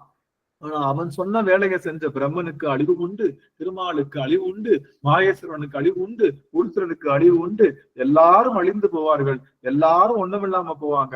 ஆனா இதை அணிந்திருக்கக்கூடிய எம்பெருமான் சிவபெருமானோ என்றும் நிலைத்திருப்பவன். இதுதான பதிமுதன்மை, இதுதான அவன் என்றும் நிரந்தரமா இருக்கக்கூடியவன். அப்பேற்பட்ட ஆற்றலுடையவன், அப்பேற்பட்ட கருணையுடையவன் பெருமான். நீங்க பாத்தீங்கன்னா நார்மலா மக்கள் என்ன பண்ணுவாங்கன்னா வேலை வாங்குவாங்க, மாங்குன்னு வேலை வாங்குவாங்க. ஆனா வேலை முடிஞ்ச என்ன பண்ணுவாங்க, சில கம்பெனிஸ் எல்லாம் பயங்கரமா வேலை வாங்குவோம், அது நம்ம பயங்கரமான விஷயங்கள்லாம் கொடுக்கும். ஆனா நம்ம கம்பெனி விட்டு போனதுக்கு அப்புறம் நமக்கும் அந்த கம்பெனிக்கும் எந்த சம்பந்தமுமே இருக்காது. சொல்ல போனா அந்த கம்பெனி வந்து இன்னும் கொஞ்சம் ரொம்ப கொடூரமான கம்பெனிஸ் இருக்கு. அந்த மாதிரிலாம் இல்லை. நம்ம பெருமான் வந்து ஒரு முறை அவன்கிட்ட நீங்க வேலை பார்த்துட்டீங்கன்னா உங்க ஞாபகார்த்தமா ஏதோ ஒரு பொருளை அவன் எப்பொழுதுமே வச்சுக்குவான். அப்படிங்கிறத அவ்வளோ பெரிய கருணை உடையவன், அவ்வளோ பெரிய பராக்கிரம் உடையவன், அவ்வளோ பெரிய ஆற்றலுடையவன். உங்களுடைய நினைப்பா ஒரு பொருளை அவன் தனக்குள்ள வச்சுக்குவான் அப்படின்னு பெரிய ஆற்றலுடைய அந்த பெருமானை நினைக்கும் போதெல்லாம் அவன் கருணையும், அவனுடைய என்றும் அழியாத தன்மையும், அவனுடைய பராக்கிரமமும், அவன்தான் முழுமுதற் பொருள் அப்படிங்கிற தன்மையும் இந்த கங்கால மாலை நமக்கு பறைசாற்றுகின்றது. எல்லா தேவர்களையும், எல்லா மூவர்களையும், எல்லா ஐவர்களையும் தாண்டி இருக்கக்கூடிய பரம்பொருள் யாரு? நம்முடைய சிவபெருமான். அகரமும் ஆகி அதிகனும் ஆகி அவை யாராவது பாடுங்க, டக்குன்னு நின்றுச்சு. அகரமும் ஆகி அதிபனும் ஆகி அவைகளும் ஆகி வரல அதுல அதிகமுமாகி அவையாகி ஈகரமும் ஆகி எவைகளும் ஆகி அதுல வரும் அரணனவாகி அரியனவாகி அரணனவாகி அவர் மேல. அவன் யாரு? அரணும் கிடையாது, அரியும் கிடையாது, பிரம்மனும் கிடையாது, அவர்களுக்கும் மேல இருக்கிறவன் யாரு? நம்முடைய சிவபெருமான். சிவபெருமானும் முருகப்பெருமானும் வேற இல்லை தானே. அதனால அந்த முருகப்பெருமான் பழமுதிர்ச்சோலை முருகப்பெருமானுக்கு அந்த மாதிரி பாட்டோம். அப்போ இந்த ஐவர்களையும் தாண்டி நிற்கிறவன் பெருமான்றத பெரும் செய்திய இந்த பாடல் தருது. சிவபெருமான் நம்ம ஞாபகார்த்தமா எப்பொழுதுமே நம்மளுடைய உடற்சாம்பல அவன் நெற்றியில பூசி இருக்கான்னு அவன் நெற்றி திருநீரை பார்க்கும் போதெல்லாம் இதுல நானும் இருக்கேன், என்னையும் அவன் காதலித்துதான் பூசி இருக்கான் அப்படின்ற அந்த ஆர்வத்தோட போய் இனி வருகின்ற பிறப்பிலையும் அவனுடைய திருவடி கீழே நின்று அவனுடைய திருநடன காட்சியை காரைக்கால் அம்மையாரும் மணிவாசக பெருமானும் பல்கோடி கணங்களும் தேவ கணங்களும் எல்லா கணங்களும் நின்று பாடி ஆனந்திக்கிறது போல நாமும் ஒரு ஆன்மாவா நின்று அந்த ஆன்ம கூட்டத்துல அது சாரூபம் சாயுஜ்யம் எல்லாம் பெற்று பெருமானுடைய ஆடல் நடனத்தை பார்த்து அவனுடைய முக்தி பேர்ல அவன் கூடவே நிற்கணும் அப்படின்ற அந்த பெரும் பேற்றை சொல்லி அடியன் இந்த அளவுல இந்த அமர்வை நிறைவு செய்கின்ற திருச்சிற்றம்பலம். நிறைவு செய்யும் முகமாக அம்மா பிரேமாமா அவர்கள் பாடல் யாரும் போயிட வேணாம், 2 நிமிடத்துல முடிச்சிருவோம். அதுக்கப்புறம் எல்லாரும் போறோம். அமைச்சுவாங்க. பிரேமாமா சுவாமி. இருக்கிறங்க. சிவாய நம. திருச்சிற்றம்பலம். வான்மிகில் வளாது பெய்க மழி வளம் சுரக்க மன்னன் கோன்முறை அரசு செய்க குறைவிலாது உயிர்கள் வாழ்க நான்மறை அறங்கள் ஓங்க நல்தவம் வேள்வி மல்க மேன்மைக்குள் சைவ நீதி விளங்குக உலகம் எல்லாம் மேன்மைக்குள் சைவ நீதி விளங்குக உலகம் எல்லாம். திருச்சிற்றம்பலம். அனைத்து அடியார் திருவடி தமிழை சென்னிமேல் சுட்டி வணங்குகிறேன். சிவாய நம்ம. திருச்சிற்றம்பலம். நமச்சிவாய. நன்றிங்க சுவாமி. அடியார்களுக்கு ஏதாவது கேள்வி இருந்தா எழுப்பலாம். அவர்களுக்கு ஒரு கேள்விக்கான காலம் இது. இல்ல ஏதாவது ஐயா பரதேசின்னு சொன்னீங்கல்ல, பரனா வெளியினீங்க, தேசினா என்னங்க? தேசினா வாழ்பவன் அர்த்தம். தேசினா வாழ்பவன் அர்த்தம். பரவெளியில் வாழ்பவன். பரவெளியில் வாழ்பவன். நம்மளுக்கும் பரதேசி, நம்மளும் பரதேசி சொல்லுவோம். தேசம்னா என்ன அர்த்தம்னா உலகம், இடம்னு அர்த்தம், ஸ்பேஸ். வேற இடத்துல இருந்து யாராவது இங்க வந்தா நம்ம பரதேசி. இப்ப நம்ம இங்க தெற்குல இருக்கோம், வடக்குல இருந்து யாராவது வந்து அவங்க எப்படி கூப்பிடணும்? ஹிந்திலேயே அதான் வார்த்தை. ஹிந்தியில ஈக்குவலண்டான வார்த்தை வந்து வெளியூர்காரங்களும் பரதேசின்னு சொல்லணும், உள்ளூர்காரங்களும் ஸ்வதேசின்னு சொல்லணும், ஸ்வதேசின்னு சொல்லணும். இப்ப நாம வந்து நமக்கு வடநாட்டுக்காரங்க இங்க வந்தா யாரு? பரதேசி. நாம அவங்க ஊருக்கு போனா நம்ம யாரு? அவங்களுக்கு பரதேசி. நம்ம அப்ப எப்பயுமே நமக்கு பரதேசி. ஏன்? எப்பயுமே வெளியில இருந்து ஆடுறான், எல்லாத்தையுமே ஆடுறான், அதனால ஒரு பரதேசி தான். அது ஒண்ணும் தப்பு இல்லை. பரதேசினா பரவெளியை தன்னுடைய தேசமாக கொண்டு ஆடுகின்றவன். நம்ம அப்பனுக்கு நமக்கு நிறைய பேர் வச்சிருக்கோம்ல. மல்லமாரி அவனுக்கு பேரு, முடிச்சவிக்கி பேர் வச்சிருக்கோம். அதுக்கு எல்லாத்துக்கும் அர்த்தம் சொல்லியிருக்கோம்ல. மல்லமாரி, முடிச்சவிக்கி, அப்புறம் இன்னொன்னு என்னது குடுங்கி, ஒடுங்கி அப்படின்னு அப்பனுக்கு 1000 பேர் சொல்லி அது நான் சொல்லல, இத திருமுறைகள் சொல்லுது. இதுதான் திருமுறை சொல்லுது. இது எல்லாத்தையும் ஒடுங்கி அப்படிங்கிற வார்த்தை திருமுறை சொல்லுது, புடுங்கின்ற வார்த்தை திருமுறை சொல்லுது. அவன் எல்லாத்தையும் புடுங்கிடுவான், நம்ம கிட்ட எதிர்த்தாலும் புடுங்கிடுவான். அதனால முடிச்ச வைக்கிற நம்மளுடைய கிரந்தின்னு சொல்லுவாங்க. பிரம்ம கிரந்தி, விஷ்ணு கிரந்தி. நம்ம உடம்புல இருக்கக்கூடிய இந்த 6 சக்கரங்களும் முடிச்சுதான். 6 முடிச்சிருக்கு உடம்புல. இந்த 6 முடிச்சை அவிழ்க்கிறவன் தான். அதனால யாரு? அவன் முடிச்ச அவிழ்க்கிதான். அது மாதிரி நிறைய அவனுக்கு பேர் உண்டு. அதனால இன்னைக்கு ஒரு பேருக்கு அப்பனுக்கு பேரு பரதேசின்னு சொல்லியாச்சு. அம்மா அதையும் வழக்கமா அதுல திட்டுறதுக்காக இப்ப அதையெல்லாம் பயன்படுத்துறாங்க. முடிச்ச வைக்க வார்த்தைகள்லாம் இப்போ அவமானத்தெல்லாம் மாறிடுச்சு. இப்போ பாத்தீங்கன்னா படங்கள்ல விபூதி அடிச்சுட்டான், நாமம் போட்டான். அப்ப விபூதி அடிச்சுட்டான்னு என்ன அர்த்தம்? ஏதோ அவனை ஏமாத்திட்டான்னு அர்த்தம். விபூதி அடிக்கிறதுக்கு ஏமாற்று வேலையாக சொல்லிட்டு இருக்காங்க நம்ம படங்கள். இப்போ அதுதான் பேரு. இப்ப என் பிள்ளை என்ன விபூதி அடிச்சிட்டியா, என்ன நாமத்தை போட்டியா அப்படின்னா என்ன அர்த்தம்? நாமத்தை போட்டா ஏமாத்திட்டியான்னு அர்த்தம். அப்போ நாமம் போடுவது ஒரு திவ்யமான செயல். விபூதி பூசுறது, திருநீர் அணிகிறது திவ்யம். அதை எப்படி ஆக்கிட்டாங்க? இப்போ கெட்ட வார்த்தையா மாத்திட்டாங்கல்ல. அது மாதிரி நல்ல வார்த்தையெல்லாம் கெட்ட வார்த்தையா மாறிடுச்சு, கெட்ட வார்த்தை நல்ல வார்த்தையா மாறிடுச்சு இப்போ. அதனால அதை மட்டும் தரலாம், ஒண்ணும் பிரச்சனை இல்லை. நல்லதுங்க சுவாமி. கேள்விகள் ஏதாவது பதிவு சொல்றது பார்த்தா பரதேசிய ஊரா சுத்திட்டு இருக்கான் அப்படின்னு தானே சொல்லுவாங்க. அடியார்கள் நன்றிங்க ஐயா. நன்றிங்க சார். புது அடியார்கள் எவரேனும் பேசலாம். அடியார்கள் வாய்ப்பு இருந்ததுன்னா பேசலாம். ஏன்னா பேசுனீங்கன்னா உங்களுக்கு ஒரு தெளிவு கிடைக்கும். வாய்ப்பு இருக்குதா? ஏதாவது பதிவு செய்ய வேண்டியது இருக்குதுங்களா நீங்க ஏதாவது? சரி, அப்போ அடியார்கள் தங்களுக்கு ஏதாவது சொல்லணும் அப்படின்னு நினைச்சீங்கன்னா, எப்பயுமே ஸ்கூல்ல அப்படித்தானே டீச்சர் வந்து கேள்வி கேட்டா, ஐயோ நம்ம கேள்வி கேட்டா சரியா இருக்குமோ தப்பா இருக்குமோ, இது ஏதாவது தப்பா நினைச்சுக்குவாங்களோ, எல்லாம் அந்த மாதிரி கேட்டு. ஆனா நான் கூச்சது கவிதாம்மா ஏதோ அம்மா அன்மியூட் பண்ணிருக்கேன். சுவாமி. ஐயா நம்ம இப்ப குழந்தைங்களுக்கு சாமியோட பேரு வச்சு கூப்பிடுறோம் இல்லைங்க ஐயா. அப்போ அதுவும் குழந்தைங்களை நம்ம அப்படி பேர்ல சாமி பேரே கூப்பிடும் போது அதுவும் தவத்துலதான் வருமாங்க ஐயா? கண்டிப்பா. நம்ம தான் நமச்சிவாய் நம்ம வெளியில ஸ்டிக்கர் ஓட்டினாலே நம்ம என்ன பண்ணலாம்? ஆட்டோமேட்டிக்கா அதுல தவம் வருது. நம்ம வைஃபை நேமையே ஓம் நமச்சிவாயன்னு எழுதி வச்சோன்னா பாக்குறவங்க எல்லாம் படிச்சுட்டு போவாங்க நம்ம சொல்லியிருக்கோம் இல்லையா? அதனால அது மகிழ்ச்சி ஐயா, ரொம்ப மகிழ்ச்சிங்கம்மா. அதனால நம்ம கூப்பிடலாம். அதுக்காக தான் பேர் வைக்கிறது. நமச்சிவாய அப்படின்னு ஒருத்தனுக்கு பேரு நமச்சிவாயம்னு ஒரு பேர் வச்சா எப்படி கூப்பிடுறது? நமக்கு ஏன் நம்ஸ்? நமச்சிவாயன்னு சொன்னாதான் அவன் வாய்க்கு நல்லதுன்றதுக்காக நமச்சிவாயன்னு சொன்னா நம்ஸ்ன்னு கூப்பிடுறது. நமச்சிவாயத்தை சுருக்கி நம்ஸ். அப்ப எப்படி பேர் வரும்? அவன் பேரே வந்து சாமிக்கு வந்து அந்த பேர் வச்சதுக்கான காரணமே கூப்பிடுறதுக்காகத்தான். தேவாலய தெய்சன் கூப்பிடுறது. இந்த மாதிரி நிறைய சாமி நடராஜன் ஐயா சுவாமி. இன்னைக்கு வந்து தமிழுக்கு தவம் அப்படின்ற ஒரு ஒரு பொருள் வந்து இன்னைக்கு தான் புரிஞ்சதுங்கய்யா. ரொம்ப அதுவும் அந்த திருமூலருடைய பாட்டு சொல்லி விளக்குனீங்க, ரொம்ப அற்புதமா இருக்குதுங்கய்யா.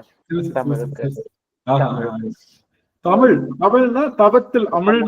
தவத்தில் அமிழ். தவத்தில் அமிழ்தல். எவ்வளவு பெரிய வார்த்தை பாருங்க.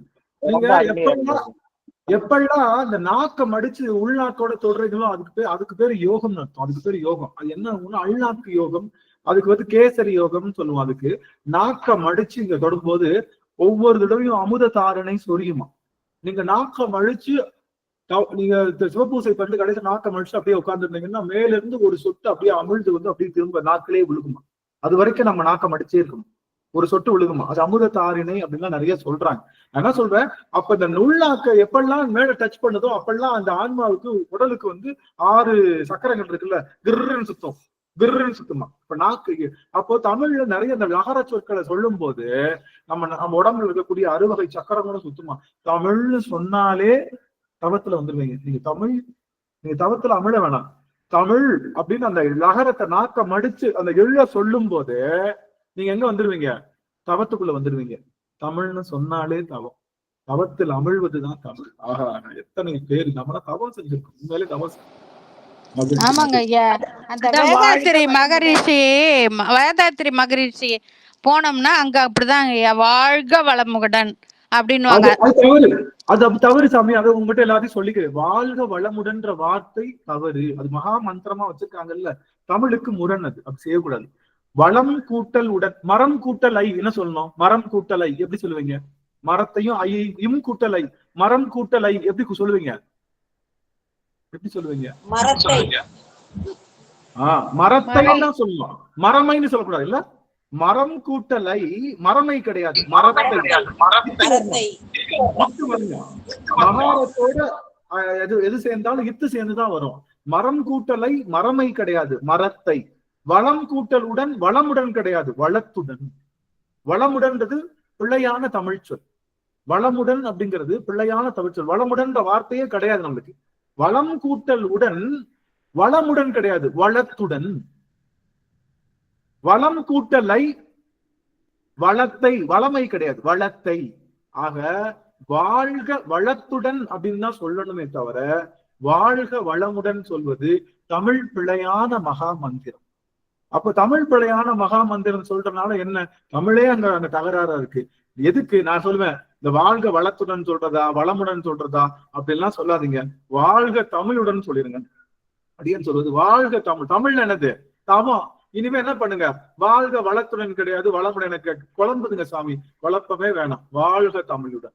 தமிழ் என்பது மங்களம், இளமை, அப்புறம் தவம் அப்படின்னு பல மங்களங்கள் உள்ள ஒரே சொல் தமிழ் தான். அதனால இனிமே எப்படி சொல்லலாம்? வாழ்க தமிழுடன் அப்படின்னா நீ வளத்தோட இரு, நீ அன்போட இரு, தவத்தோட இரு, மங்களத்தோட இரு, இளமையா இரு, அமிழ்தமா இரு. எல்லாமே ஒரே வார்த்தையில வந்துருச்சு. அப்ப இந்த வார்த்தையை பயன்படுத்தினால அப்படின்னு நான் பலமுறை சொல்லியிருக்கேன் அடியார்கிட்ட. வாழ்க தமிழுடன் அப்படின்னு சொல்லுகின்ற அந்த செய்தியை இனிமே உங்களுக்குள்ள ஒரு மந்திரமா வச்சுக்கோங்க.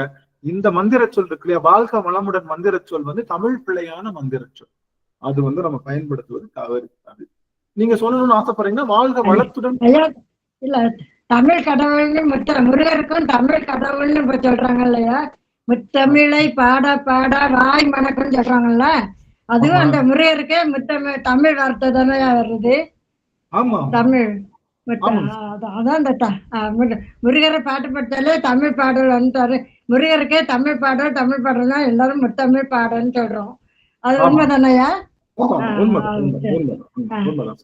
ஆக இந்த அளவுல நாம நீங்க இன்னும் நிறைய ஓப்பன் அப் ஆகணும். அடியார்கள், புதிய அடியார்கள்லாம் கொஞ்சம் ஓப்பன் அப் ஆகணும். கொஞ்சம் சபையில நிறைஞ்சு பேசணும். அது நம்ம சபை, நம்ம வீடு. இது மத்த இடம் கிடையாது, நம்ம வீடு. அதனால புதிய அடியார்கள். ஆனா இப்போ அடியார்கள் உங்களுக்கு ஏதாவது சொல்லணும் அப்படின்னு நினைச்சீங்கன்னா, அடியனுக்கு குரல் பதிவு கொடுங்க, அடியன் அதை கேட்கறதுக்கு தயாரா இருக்கேன் அப்படின்னு சொல்லி எல்லாருடைய திருவடி தாமரைகளையும் அடியன் பல்காலம் வீழ்ந்து வணங்கி, நங்காய் இதென்ன தவம் நரம்போடு எழுப்பணிந்து கங்காலம் தோல் மேலே காதலித்தான் காணேடி கங்காலம் ஆமாக்கே கால அந்தரத்து இருவர் தம்காலம் செய்ய தரித்தனன் காந்தாளோட. ஆக அவன் கருணையும் அவனோட பராக்கிரமமும் அவனுடைய செயலும் எல்லாத்தையும் நம்ம என்ன சொல்றதுன்னு தெரியல. ரொம்ப மகிழ்ச்சியான தருணம். செல்வரத்தி அம்மா கரமேத்திருக்காங்க. சுவாமி சிவாய் நமங்க ஐயா, திருவடி வணங்கிக்கிறேங்க ஐயா. அருமை அருமை அருமை. அதாவது ஒரு பலப்பட்ட முத்துக்களை தூவி விட்டா எந்த முத்தை எடுக்கிறது எந்த முத்தை விடுறது அப்படிங்கிற மாதிரி ஆயிடுச்சுங்க ஐயா. எங்க நிலைமை அப்படி இருக்கு. ஒரு எந்த வரிகளை எழுதுவது, அடியேன் எதை கவனிப்பது, அடியேன் வினைப்பையன் கடையில இருக்க வேண்டியதா இருக்கு, வியாபாரத்தை கவனிக்கணும், கருத்துக்கள் அப்படியே கொட்டுறீங்க. அந்த மணிகளை நான் அல்லவா விடவா அப்படின்னு தவிக்கிற தவிப்பு இருக்கு பாருங்க ஐயா. சிவசிவா, தமிழே பக்தி, தமிழே சக்தி, தமிழே முக்தி. அடியார்கள் நெற்றியில் திருநீரு உத்ராக்கம், நம்மளுடைய உள்ளத்துல பெருமான், நாவில தமிழ் கண்டிப்பா இருக்கணுங்க ஐயா. தமிழ் நம்ம நாவில இருந்தா பெருமான் திருவடி நிச்சயம் நமக்கு. இப்ப தமிழுடைய அழிவு போக்கு நம்ம வார்த்தையால சொல்ல முடியாத நிலைப்பாடு இருக்கு. அத நம்ம கண்டிப்பா மேல கொண்டு வரணும். ஒவ்வொருத்தவர் நாவிலும், அடியார்கள் நாவில் தமிழ் இருக்கணும். கண்டிப்பா இருந்தா பெருமான் திருவடி நிச்சயம். இதை அடிச்சு சொல்லுங்க ஐயா. அருமை அருமைங்க ஐயா. சொல்வதற்கு வார்த்தையே இல்ல. அடியேனுக்கு உள்ள அவ்வளவு மகிழ்ச்சி. மேலும் இந்த நமச்சிவாய ஸ்டிக்கர் இப்ப அடியேன் கையிலே அறக்கட்டளையில பயணிச்சிட்டு இருக்கேன். எங்க அறக்கட்டளையில நிறைய சிவத்தொண்டுகள் பண்றாங்க, நால்வர்க்கு விழா பண்றாங்க. அதுல நமச்சிவாய ஸ்டிக்கர் எல்லா மொழிகளிலையும் பதிவு பண்ணி அதை அடிச்சு எல்லா மாநிலங்களுக்கும் விநியோகம் பண்றோங்க ஐயா. அடியேன் கூட கிட்டத்தட்ட ஒரு 5000 நமச்சிவாய ஸ்டிக்கர் எல்லாருக்கும் வீடுதோறும், கடைக்கு வரவங்களுக்கு, கடையில கல்லு வண்டிக்காரங்களுக்கு, ஒவ்வொரு கடையிலயும் நான் எங்கெல்லாம் போறேனோ, ஆட்டோல ஏறின ஆட்டோ மேன்களுக்கு எல்லாருக்கும் கொடுக்குறோங்க ஐயா. நீங்க சொன்ன மாதிரி எல்லாரையும் தவத்துல ஆழ்த்தணும். அறிஞ்சோ அறியாமலோ அவங்க அந்த தவத்துக்குள்ள வரணும். நம்மளுடைய பெருமான் திரும்பி அவங்களும் பற்றணும்.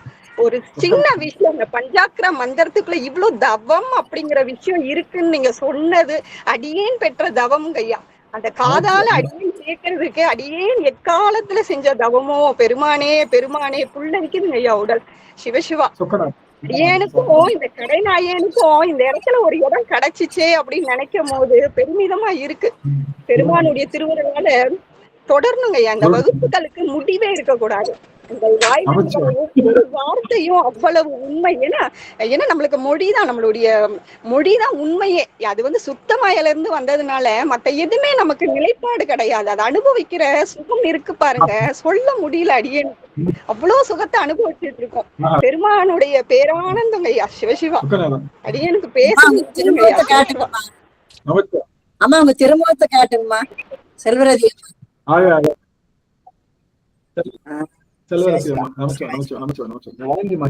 வணங்கி மகள் ரொம்ப அம்மா உணர்ச்சி பெருக்கா பேசுறது. அவங்க குரல்ல ஏற்படுகின்ற அந்த குரல் சிதைவிலையே செய்யுது. அவ்வளவு அருமையா அம்மா உணர்ச்சி பொங்க பேசினாங்க. ரொம்ப மகிழ்ச்சிங்க சுவாமி. ஐயா சண்முக சுந்தரம் ஐயா. செல்வராஜி அம்மா அற்புதமா சொன்னாங்க. முத்துக்களை கட்டவிழ்த்து விடுறீங்க, எதை அல்றது எதை விட்டுறதுன்னே தெரியல. ரொம்ப மகிழ்ச்சி. தமிழுக்கான அர்த்தம் வாழ்க வளமுடன்ல அதுல பிரிச்சு எழுதுறது, தமிழுக்கு இவ்வளோ அழகா ஒரு பேர் இருக்கு. ரொம்ப அற்புதம். நான் என்ன சொல்லணும்னு நினைச்சேனோ செல்வரதி அம்மா அற்புதமா சொன்னாங்க. ரொம்ப மகிழ்ச்சி, ரொம்ப மகிழ்ச்சிங்க சுவாமி. ரொம்ப மகிழ்ச்சி. அடியன் செய்த கரும் தம். சரஸ்வதி அம்மா, சரஸ்வதி நாச்சிமுத்தம் அவங்களோட நிறைவு செய்யணும் ஐயா. எங்க இல்லத்துக்குங்க ஐயா வாழ்க வளமுடன்னு வச்சிருக்கிறேங்க ஐயா. அதை நாங்க மாத்திக்கிறேங்க ஐயா. அதுக்கு தெளிவை கொடுத்ததுக்கு ரொம்ப நன்றிங்க ஐயா. நல்லது நல்லதுங்க சுவாமி, நல்லதுங்க சுவாமி. ரொம்ப தெளிவோட, ஏன்னா தமிழ் பிழை அதுல இருக்கு அந்த வார்த்தையில. அது தெரியாதுங்க ஐயா, இது நாள் வரைக்கும் அது தெரியாதுங்க. வளம் கூட்டலுடன் வளத்துடன், மரம் கூட்டலை மரத்தை, மரமை கிடையாது. மரம் கூட்டலுடன் மரமுடன் சொல்லுவீங்களா? மரம் கூட்டலுடன் மரமுடன் சொல்லுவீங்களா? மரத்துடன் தான் சொல்லுவோம். மரம் கூட்டல் உடன் இருக்குல்ல, மரம் கூட்டல் உடன் மரமுடன் சொல்ல மாட்டோம், மரத்துடன் சொல்லுவோம். அறம் கூட்டலுடன் என்னது? அறத்துடன் தான். அறமுடன் சொல்ல மாட்டோம், அறமுடன் சொல்ல மாட்டோம், அறத்துடன் தான் சொல்லுவோம். அதனால அது மகாரத்தோடு வேற பொருள் சேரும் போது தகாரம் வந்து சேரும். இதுதான் அங்க அந்த புணர்ச்சி விதி. அதனால அதை அப்படிதான் செய்யணும். அதனால அதை மாற்றி செய்யக்கூடாது. குழந்தைவே இல்லையா சாமி நிறைவு செய்ய. தமிழ்ல மட்டும்தான் இலக்கணம் இருக்கு ஐயா. இலக்கணத்தை மீறி தமிழ்ல ஒண்ணுமே பண்ண முடியாது. ஒரே ஒரு மொழி வந்து ஆழமான இலக்கணம் இருக்கு. கொஞ்சம் மாறினாலே மொழியில வந்து அர்த்தமே மாறி போயிடும். அப்படிப்பட்ட ஒரு மொழி தமிழ். அந்த தவங்க இருக்கிறதுனால நம்மளுக்கு 11 திருமுறைகள் நம்மளுக்கு கிடைச்சது. தமிழ்ல தவம் இருக்கிறதுனாலதான் அந்த திருப்புகள் எல்லாமே கிடைச்சது. அது இறைவன் கொடுத்தது, படைச்சதல்ல, இறைவனே கொடுத்தது அது. ஏன்னா இறைவன் தமிழ், தமிழும் இறைவனும் ஒண்ணு. தமிழ் இல்லைன்னா இறைவன் இல்லை, இறைவன் இல்லை தமிழ் இல்லை, அவ்வளவுதான். தமிழை வந்து ரொம்ப ஆழ்ந்து புரிஞ்சும் அப்படின்னா தான் நம்மளுக்கு தெரியுங்க. நல்லது குழந்தைகள், நன்றி. ஆக இந்த அளவுல அடியார்கிட்ட பேச சொன்னா அடியார்கள் எனக்கு இன்னைக்குதான் தெரிஞ்சது. தினம் கோலம் புடக்கல வாழ்க வளப்பதான் தினம் எழுதி இருக்கிறேன். இவ்வளவு நாள் அப்படிதான் எழுதியிருக்கேன், யாருமே சொன்னதில்லை. தினம் வீட்டுல கோலம் போட்டுட்டு மேல வந்து தலைப்புல வாழ்க வளம்னு தான் சொல்லிட்டு தான் அந்த எழுதிதான் நம்ம வீட்டுக்குள்ள போவோம். தினம் அந்த எழுதி பழகி போச்சு. இப்ப நான் வாழ்க வளத்துடன் போடலாம் இல்லையா? வாழ்க நலமுடன், வாழ்க தமிழுடன் போட்டா இன்னும் சிறப்பு. வாழ்க தமிழ். சரிங்க. சிறப்பு சிறப்பு. வாழ்க தமிழ். வார்த்தையில பல மங்கள சொல் இருக்கு. அதை நம்ம தான் சொல்லி கொடுக்கணும். நம்ம தான் எல்லாருக்கும் சொல்லணும். வாழ்க தமிழுடன் நாம முதல்ல சொல்லணும். இதான் வந்து நம்ம எல்லாரும் இது பண்ணிருக்கோம். அதனால இது கிட்டத்தட்ட ஒரு 3 வருஷத்துக்கு முன்னாடி இந்தியன் எம்பசியில இங்க பேசுறதுக்கு எனக்கு வாய்ப்பு கிடைச்சது. இந்த எத்தியோப்பியால இந்தியன் எம்பசியில எனக்கு பேசுறதுக்கு. அப்ப எனக்கு ஒன்னு எழுதி கொடுத்துருந்தாங்க, இதை படிங்கன்னு சொல்லி பொங்கலுக்கு. அதை படிச்சு பார்த்தா அந்த குழந்தை 6ஆம் கிளாஸ் குழந்தை எழுதின அந்த புத்தகத்துல வந்த வரிகள்லாம் எழுதி போட்டிருந்தாங்க. இதுதான் நீங்க சொல்லணும், இதுதான் எம்பசியில அப்ரூவ் பண்ணது, நீங்க எதுவும் பேசக்கூடாதுன்னாங்க.